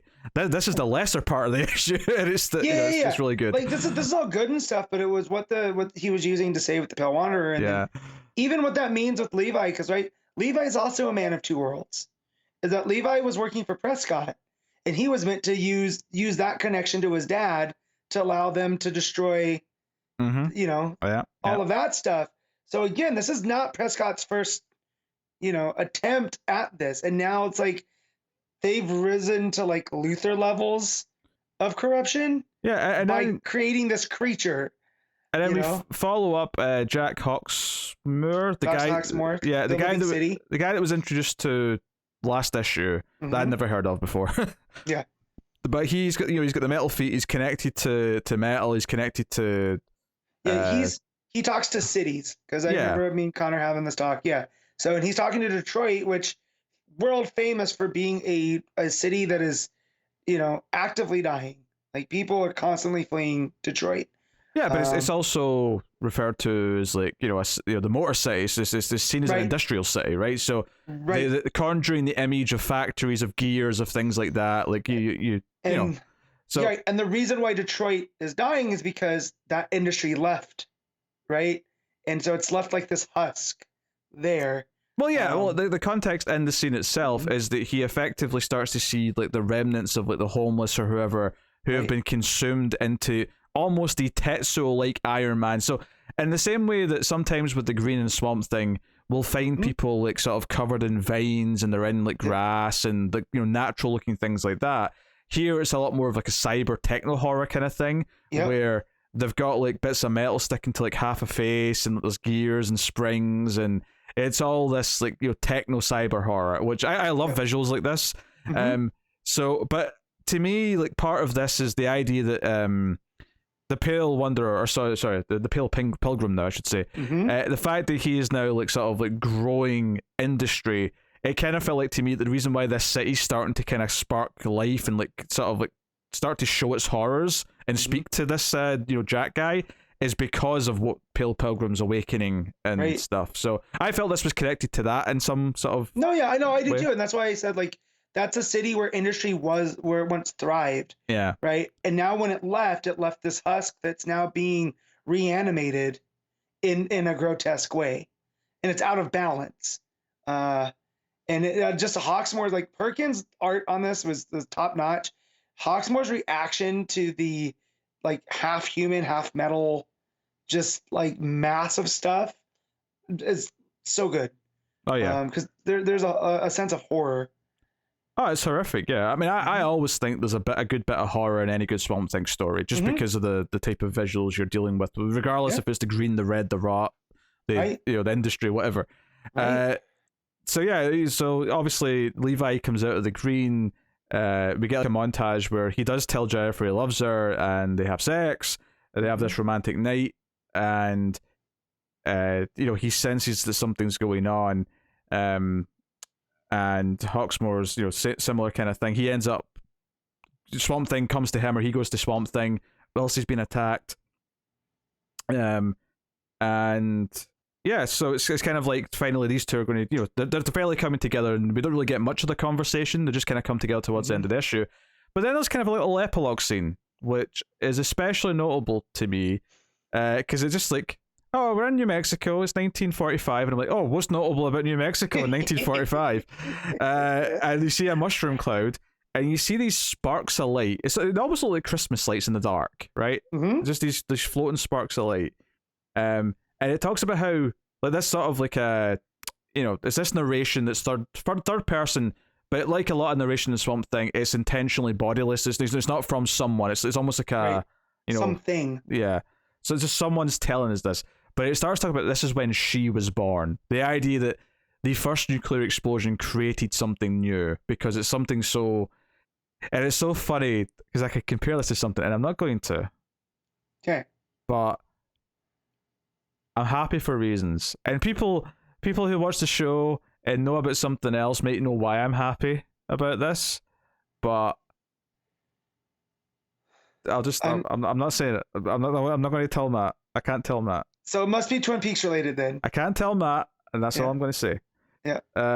So yeah, you see these like sparks of light kind of forming into like a body, and the final page, she calls herself Trinity, and she's like, it's kind of this green, almost like she's made of radioactive sparkle. She's made of radioactive glass, because I researched this. Oh, go on then.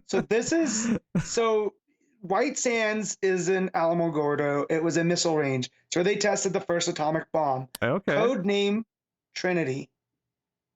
So when it went off, because of the heat and the pressure and the amount size of the bomb, it created colored glass in the desert from the White Sands that became known as a substance called trinitite that was slightly radioactive, but not enough to make people sick. So people started collecting it. So under 3.6 rotogens then. I would guess if I've seen Chernobyl, that would make sense to me. But the U.S. government didn't want people there trying to collect atomic souvenirs, because that area is still highly radioactive and you can't spend too much time there. That they bulldozed all of it, and it's still there, but it's just under, several, I would say at this point, 100 feet of dirt, and it's just not worth getting. So doing all this research and seeing what trinitite looks like, which is what this Trinity entity looks like, which is a form of atomic glass. Atomic glass, what a phrase. Yeah, right?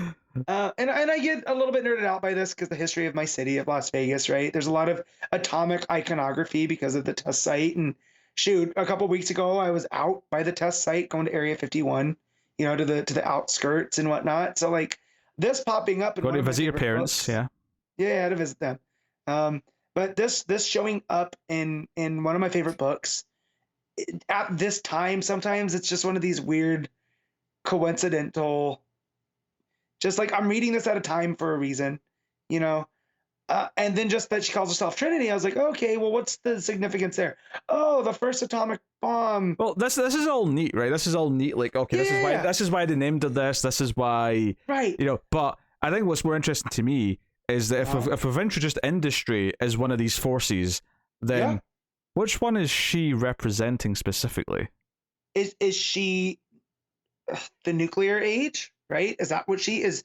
Is she a Cold War? I don't know if it's thing. Well, I would say Cold War. I mean, it could be nuclear, and maybe that's what they'll call it. But like, right? I wonder if it's more like she represents the desire to keep causing more devastation or creating more death or something like that. Because the idea that this was like, this leveled up what weapons were. This was like a whole new tier, and that's what she's going to represent as the arms race, effectively, or something like that. Right. And because Oppenheimer famously, I become death, the destroyer of worlds. Yeah. And we've seen, some vaguely godlike creatures in Swamp Thing. So I wonder if this is like a new destroyer. Because I wouldn't say she represents death, because the rot's death, effectively. Right. But I'm talking like you said, like a new form of it, like a destructive aspect of things, you know? Because again, why set it at White Sands and the atomic age and all of this stuff? There's significance there. So, man, it's just super exciting. I love Ram V writing this book. Yeah, the lore that he's coming up with and the mythology he's kind of creating, which which I want to now be a part of Swamp Thing going forward and kind of like stay a part of the tapestry is exceptional. And it was this page that led me to start nerding off on my wife about it, because I love when they bring this type of stuff into Swamp Thing, because you could easily just do an Earth fable with Swamp Thing and it'll still work. Or if you want to do straight horror, you can do that too. But like when you mix them all together and you make it about ideas, and to me that's where it thrives the best. And like under Snyder, we got some of that with the red and green and the rot and the Parliament and all that stuff. But then under Soul started creating his own versions, kind of like this one with the Parliament of Gears. Like he created one that was for the fungus, and that they could only live with the rot and the red, so they were dependent on those ones. And then there was a computer version that existed only in the internet and created its avatars, that way, to the finally where it was just ideas manifesting in reality, much like Ram V's doing.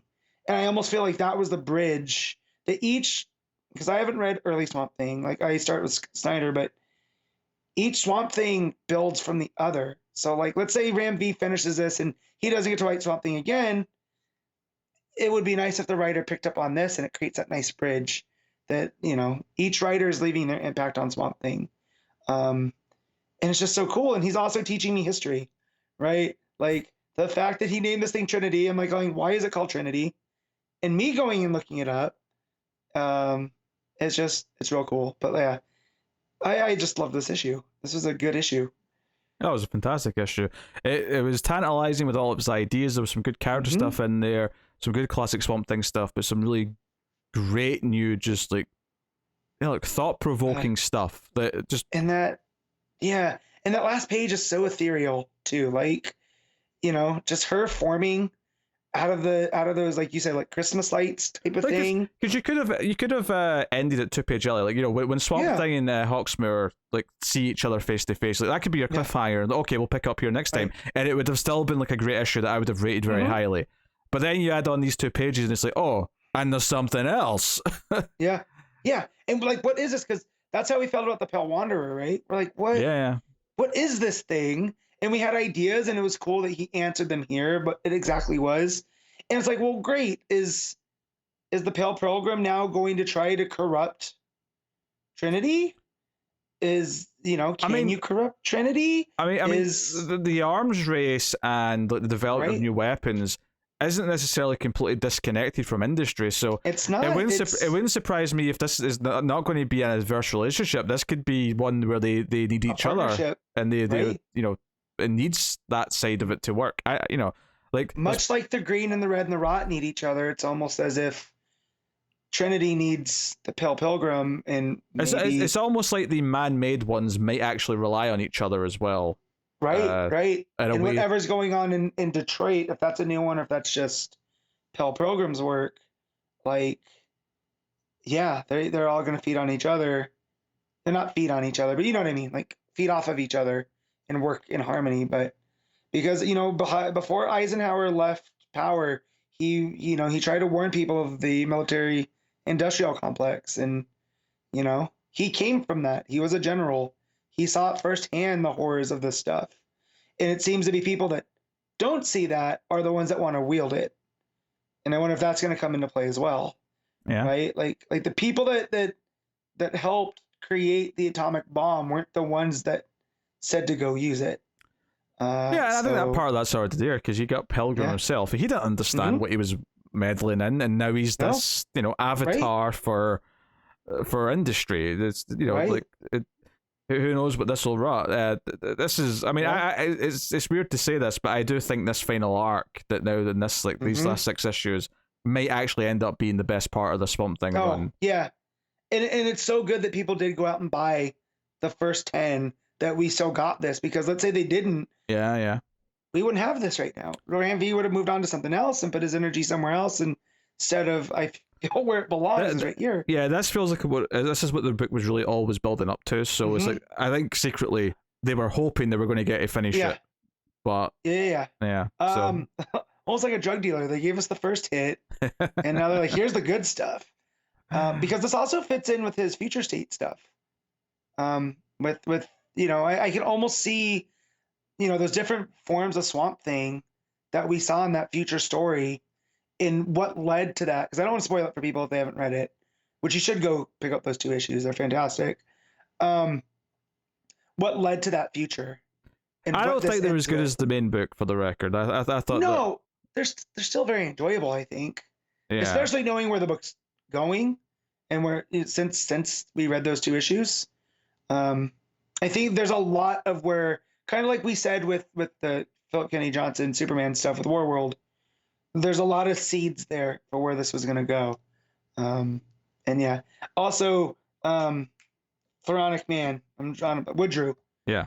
His face when he creates the Pale Pilgrim, when he sees what he's become, just the madness on his face. Oh, he's chuffed with himself. Yeah. Perkins just nailing it. Like, he is just completely chuffed. And yeah, even just the look of the Pale Pilgrim as he's talking, like he's got this very, he's got an evil businessman kind of monster look to him, which is exactly what he should have, because industry is represented by businessmen, right? So you got that, and he's like, looking up at the gears, and it's like, yeah, this is our forest. This is what our parts are made of. It's just really wonderful stuff. So yeah, this is a knockout issue. Matt, what are you rating the Swamp Thing issue 12? 10. I was debating it. I was thinking about the 10. Do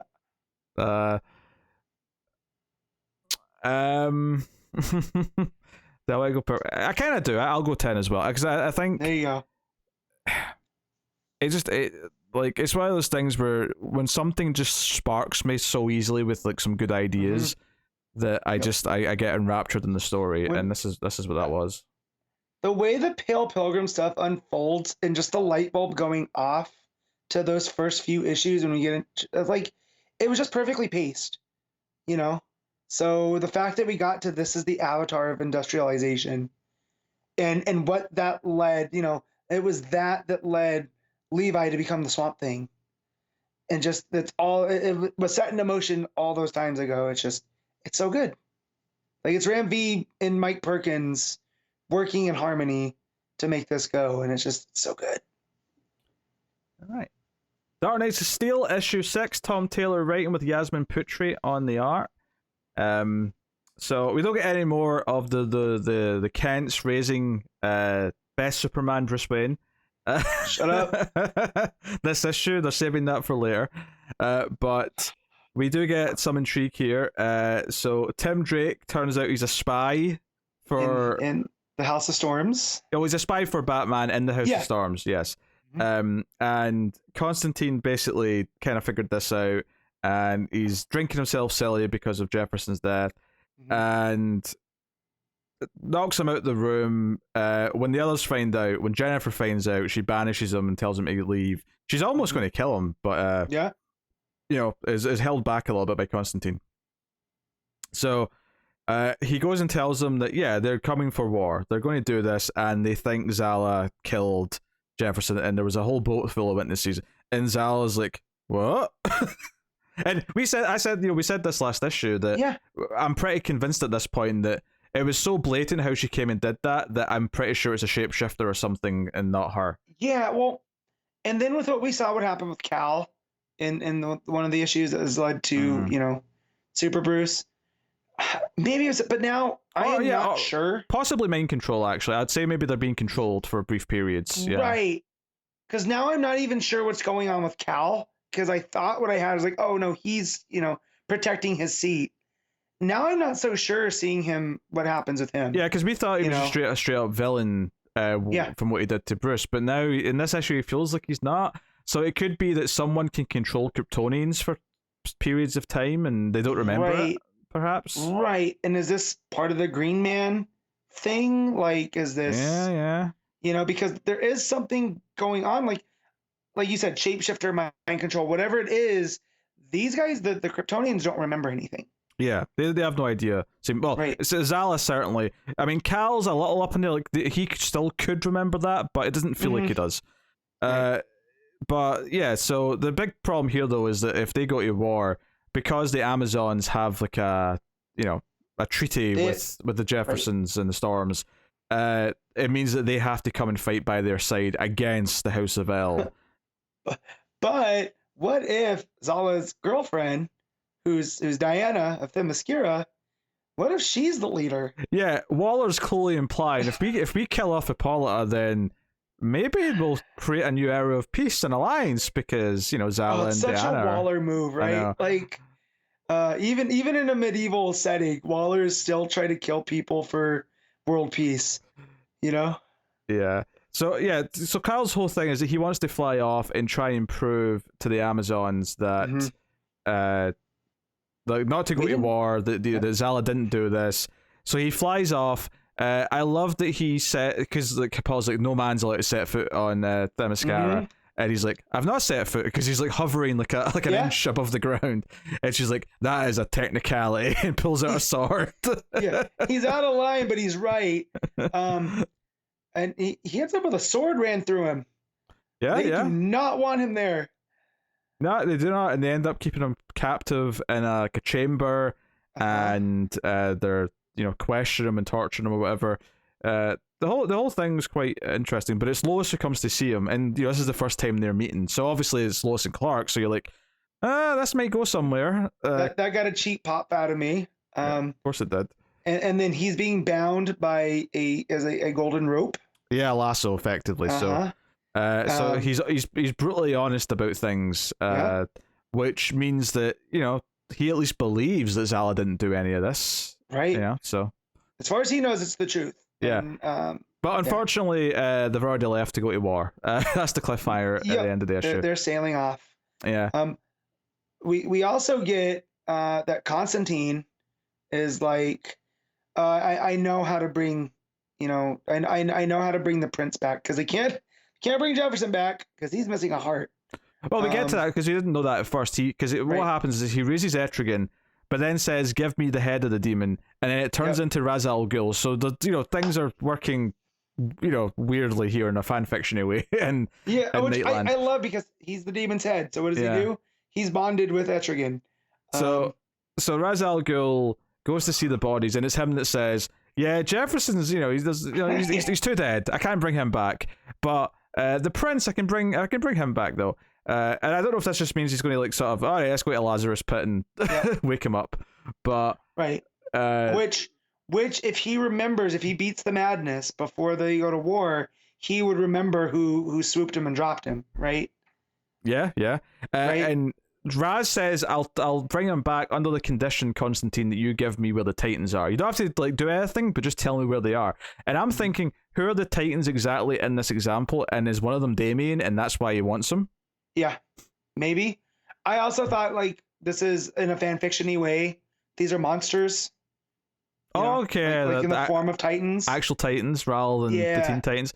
The reason why I was, obviously I don't expect Bruce has had a son, but I was thinking maybe he still has a grandson through Talia, just because because maybe that's why he wants. Because we've already seen so many other characters that could be on Titans that aren't, like they're Robins or the whatever, but they're doing stuff with the House of L or. Right, and that made me think like maybe Raven or Cyborg, Cyborg, some magical mesh of man and machine, and or even Starfire is another form of an alien that's there. But I mean, it could literally just be all the members we've not seen still as the Titans, but So, but yeah, that was another thing. But like you said, this is kind of fan fiction-y in the best way, because it's constantly surprising me.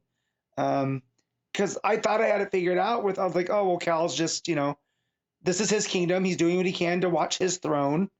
He doesn't want the bastard ever coming for it. That's why he took out Bruce. But now it almost seems like that fit of rage wasn't fully Cal. It was something else going on. So I'm wondering if there's a Brainiac contingent if there's, if it has to, something along those lines that, or I'm trying to think of a mind control person, a Max Lord person that's there. Because now that I think about it, Zala going off and dropping the prince was very much, what he used Superman for in that storyline that led to Infinite Crisis. It will be back. It will be Max Lord. Though. It'll be Lord Maxwell. Right. Or Maxwell, Lord of whatever. Something, yeah.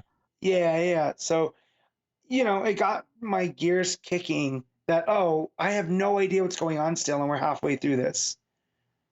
Yeah, obviously the art has been very consistent with Putri. Putri's art here, very, very, just the soft colors in parts, just these medieval characters. I really love the design of Lois here, because it's still very much her, but it's just downstated enough. It's very consistent. It's very tight and comfortable in the sense that I'm never worried about there anything feeling off with the art with Putri. I wouldn't say the coloring is necessarily to my taste. It's kind of it's perfectly suited for this setting and for this type of story. But because I'm not a huge fan of this type of story, typically, it doesn't appeal too much to me as much. But that's okay. But yeah, obviously all the usual stuff is very good there. So particularly the expressions when Jennifer's mad at Tim Drake for being a mole and things like that, like those moments sell really well, and I think that works. And I mentioned the moment where Tim tells the Queen and everyone else that they said Zala killed Jefferson. That reaction on Zala's face in that moment is just art. There's no dialogue to tell her, for her to say, "Oh, I didn't do that." It's just on her face, like, wait, what? Yeah. So props to the art because it sold that expression, it sold that reaction on its own. So yeah, for real. So good. All right, what are you giving Dark Knights of Steel issue 6? I'm gonna give this an 8. I'm just gonna go with a 7. It just doesn't appeal to me quite as much, but I do think it's very tightly written and it's always an easy read. So, a 7 out of 10 for me.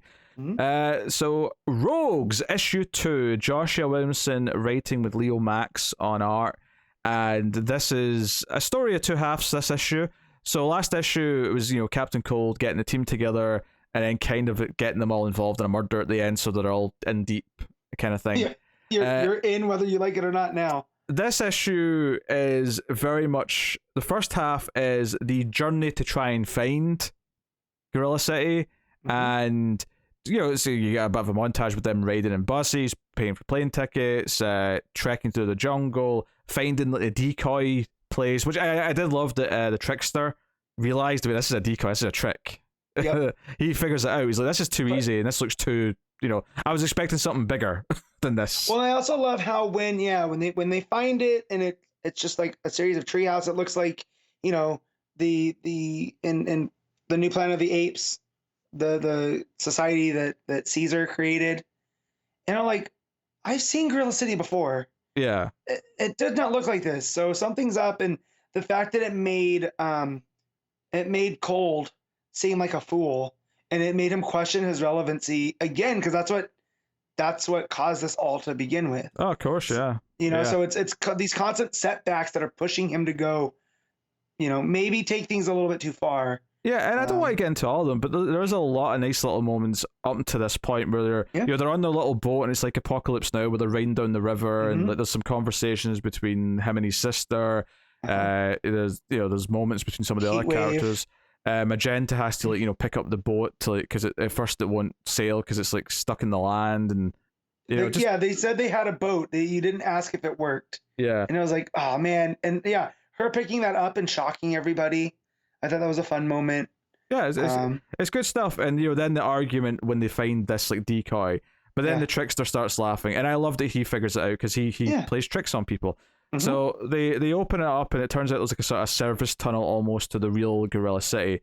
And the big cliffhanger, well not cliffhanger, but the big reveal halfway through is that this is the future. Remember, this is not present day Gorilla City. Right. And it turns out that they have built what I would describe as a metropolis underground. This is like a Blade Runner looking city underground, and they're like, whoa, this is completely different from what we were expecting.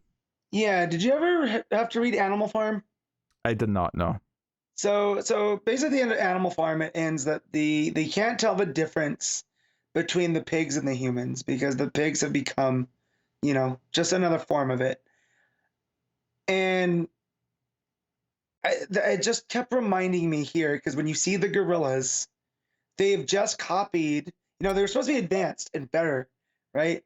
They've just copied what we did. Grodd's a guy in a business suit now. He's got a business suit on. They've got meetings like gangsters. Yeah, man. So I know sometimes tropey gets used as something that's bad. It's used as a pejorative.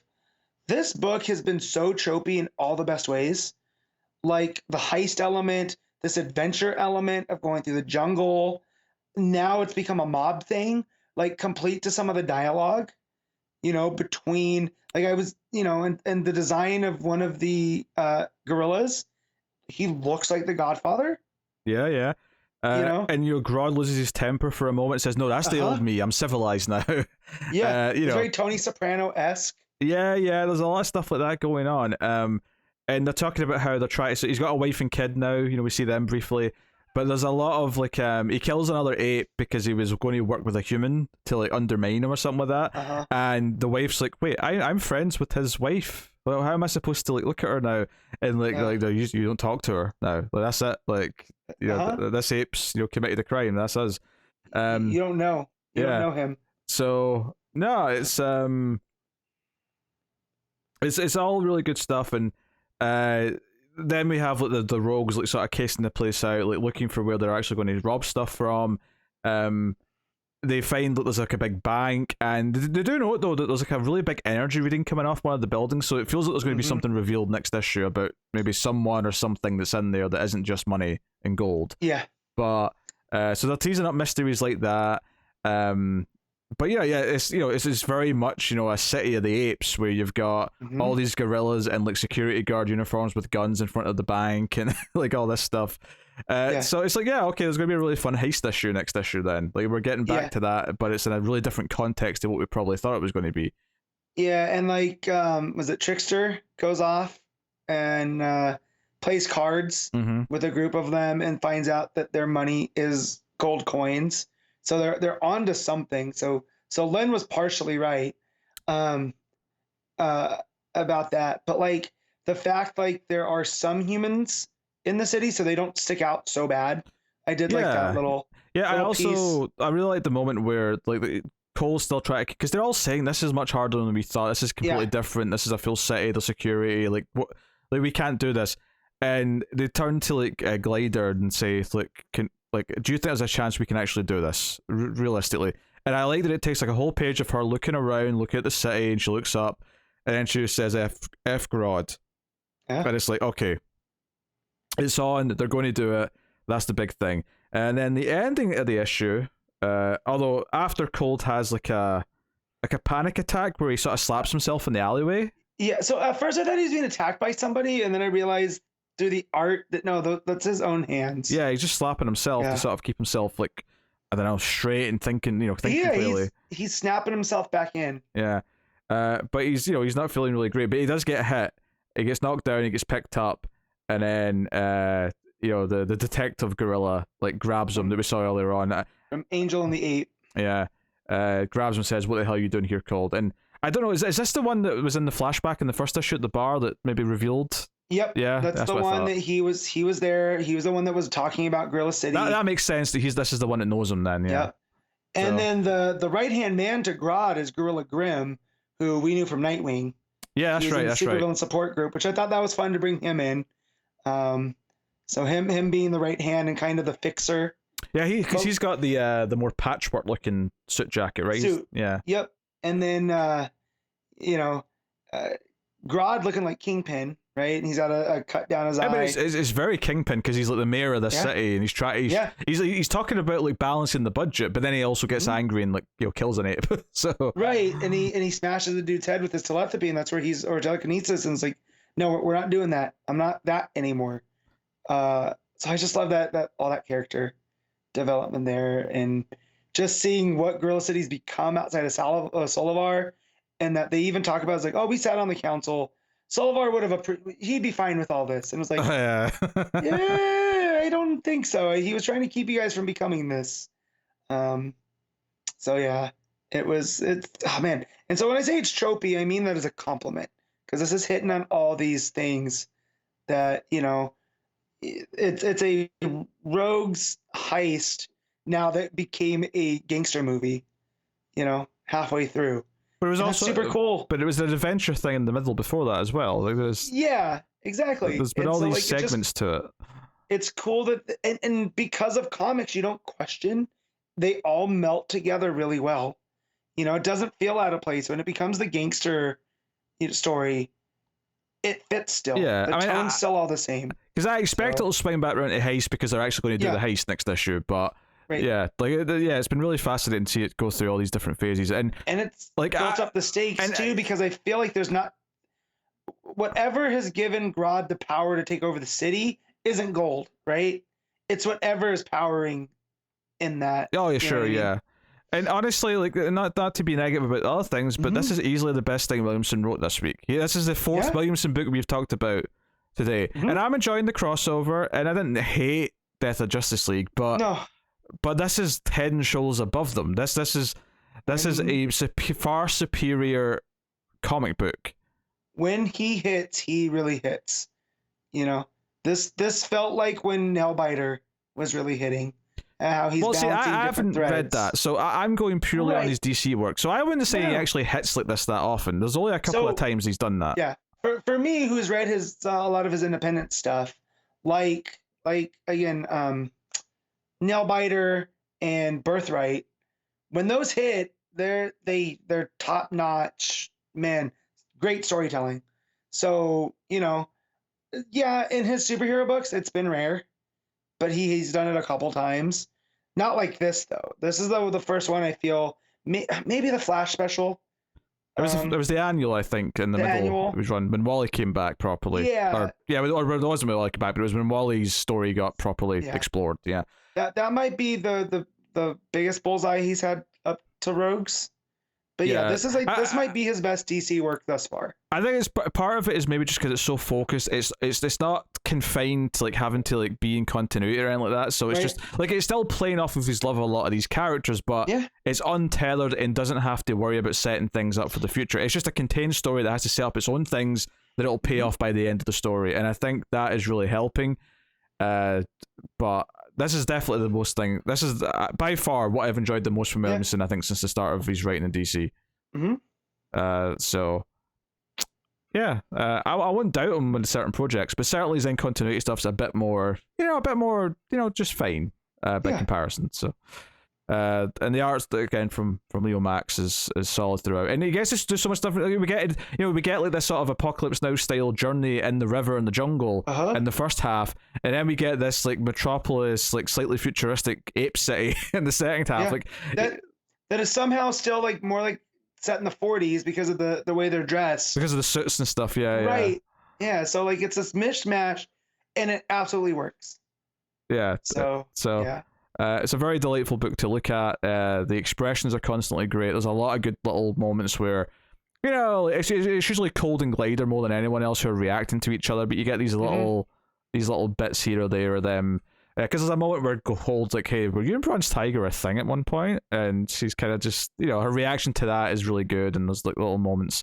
So, yeah, Rogues issue 2 gets a thumbs up from me. Matt, what are you rating Rogues issue 2? I'm giving this a 9. Yeah, I have to agree with a 9. I thought it was excellent. So, there you go. That'll take us out the part of the show. We pick our favourite stuff of the week, favorite panel/moment, favourite cover, favourite artist, and of course, rank our top 5 books. So, we'll start off with panel/moment. Matt, what you got? Shoot. I don't want to steal yours. I feel like yours is from Swamp Thing too.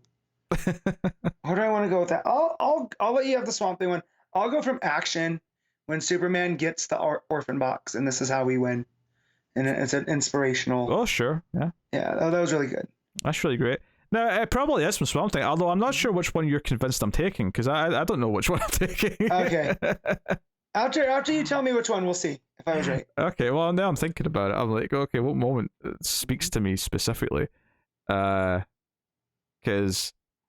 I mean, the body and the machine parts is pretty good. You got the nuclear bomb at the end, it's pretty good. You got all these things. But because my favorite scene in the book is the speech that the Pale Pale Pilgrim gives. But I wouldn't say there's a great moment in there from like a that we normally sort of pick for a moment like this where there's like a good piece of art or whatever. So I don't know if I would necessarily say that specifically. So yeah, I think I might go with the first page of the epilogue scene because it was such a like, what are we doing now? That's what I was gonna pick too. So I was right. Yeah. So you know, seeing the mushroom cloud and then like talking about her, I was like, "Who's her? What are we doing? Ravi, you madman! What are you doing?" It was a WTF moment in the like best sense, where you're like, "What is going on?" You know. And then you turn that page and you're just like, "Not that. That's not at all what I guessed." So yeah. So there you go. Yep. Excellent. All right. Cover of the week. Do you have a pick? Oh, I said it last week. And there's a lot of good covers. But the rogues with them sneaking past the giant gorilla statue, it's so pulpy. So good. Yeah, that's one of the ones I've got in contention. I do like the regular Swamp Thing cover.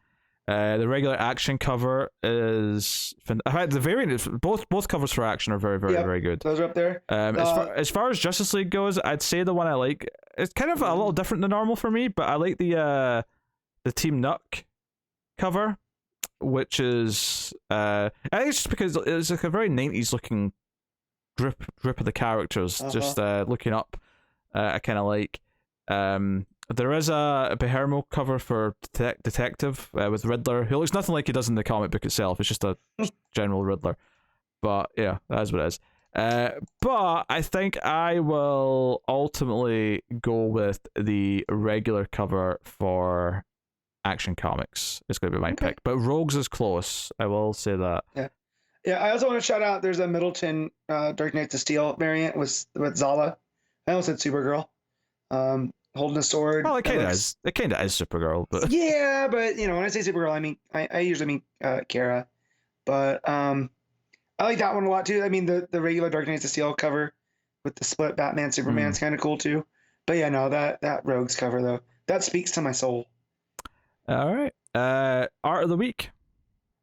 Oh, Swamp Thing, Mike Perkins. That's easy. Yeah, I mean obviously Federici's great on Action. And Leomacs on Rogues is great, but I'm also going to have to agree with Swamp Thing with Perkins. So there you go. All right, rank your top 5, Matt.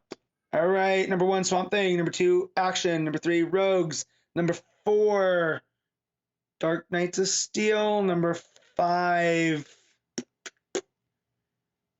I'm trying to remember if I leave. Number 5, Tech. Okay. So number 1 for me is Swamp Thing. Number 2 for me is Rogues. Number 3 for me is Action. Number 4 is Detective, and then number 5, I would probably throw in.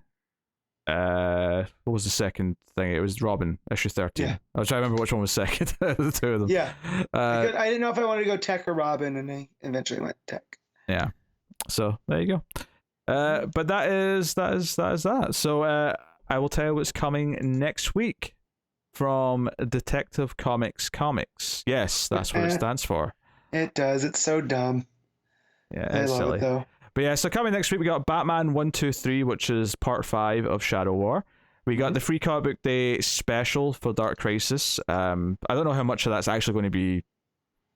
I will let you know because I'm clicking on it. Because I think there's other things in it. It's not just that. So I don't know how much of a read that's going to be necessarily. But because sometimes they reprint things in these things and whatnot. So the only writers that they or the creators they have are Josh Williamson, Daniel Sampere. Okay. So it might just be a 20-page issue. Right. Yeah. Okay. Cool. So you got that. You got Flashpoint Beyond issue 1, so we'll see how that that goes. So, these Garrett's covers, though, I mean... It's more of a car crash series at this point, I think. That's what I'm saying. Yeah. These Garrett's covers, I'm at this point, I'm probably just getting it physically just to have those covers. Because it makes it hard not to. Sure. Because, like, look at Pirate Batman. He's got a sword and trident. Like... Yeah. Well, we also got Batman Killing Time issue 3, Task Force Z issue 7, Suicide Squad issue 15, Batman Beyond Neo Year issue 2, Monkey Prince issue 4, One Star Squadron issue 6, World of Krypton issue 6, Nubia Coronation Special issue 1, and Earth Prime 3 Legends of Tomorrow. And shout out to Legends of Tomorrow, which got cancelled yesterday after 7 seasons, which is a shame. But yeah, so yeah, there's a lot of minis and stuff at the back half of the list that none of us are reading, but obviously that first half is interesting. What will be really weird next week is that Connor is not reading a lot of the same books that me and you're reading. So next week I'll be talking about like 4 or 5 books, and Connor will be talking about one of them. Yeah. So well, if I have time and if I read them, I'll send you my thoughts. So it's not just you rambling. Oh, sure. I'll read mine in there, especially with something like the Dark Crisis special. So I'm sure I'll have thoughts on that one. Oh, for sure, yeah. That'll be the big thing.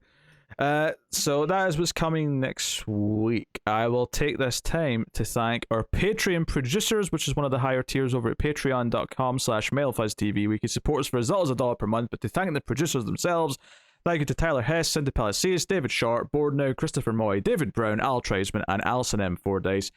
Thank you to them all. And of course, you can support us for as little as $1 over there. $5 tier, you get early access to the show whenever it's ready and out the oven, or late on a Saturday. You'll get it then. But if you're interested, go and have a look and see if you want to support all the content we do. Also, check out other stuff from MailFuzz. You can go over to MailFuzz TV or MailFuzz Movies, the YouTube channels, and check out the movie podcast or the TV episode reviews. If you like me and Connor are bickering and arguing, check out the TV news that's weekly. How do you argue about news? It's news. I mean, we find a way. Life finds a way, Matt. Yeah, it's Connor. Yeah. Plus, he takes a swig of booze every time. Like, we've got a few drinking rules for the news. For when certain things show up in the synopses for the shows that are getting announced. He takes a drink. No. If there's a variation of the phrase personal and professional life, oh jeez, because they use that a lot, he has to take a drink. If someone is going back to their hometown at the start of a show, he has to take a drink. If someone's going to discover a dark secret about their family or about their group of work friends or whatever, he has to take a drink. There's maybe 1 or 2 more, but those are the main ones.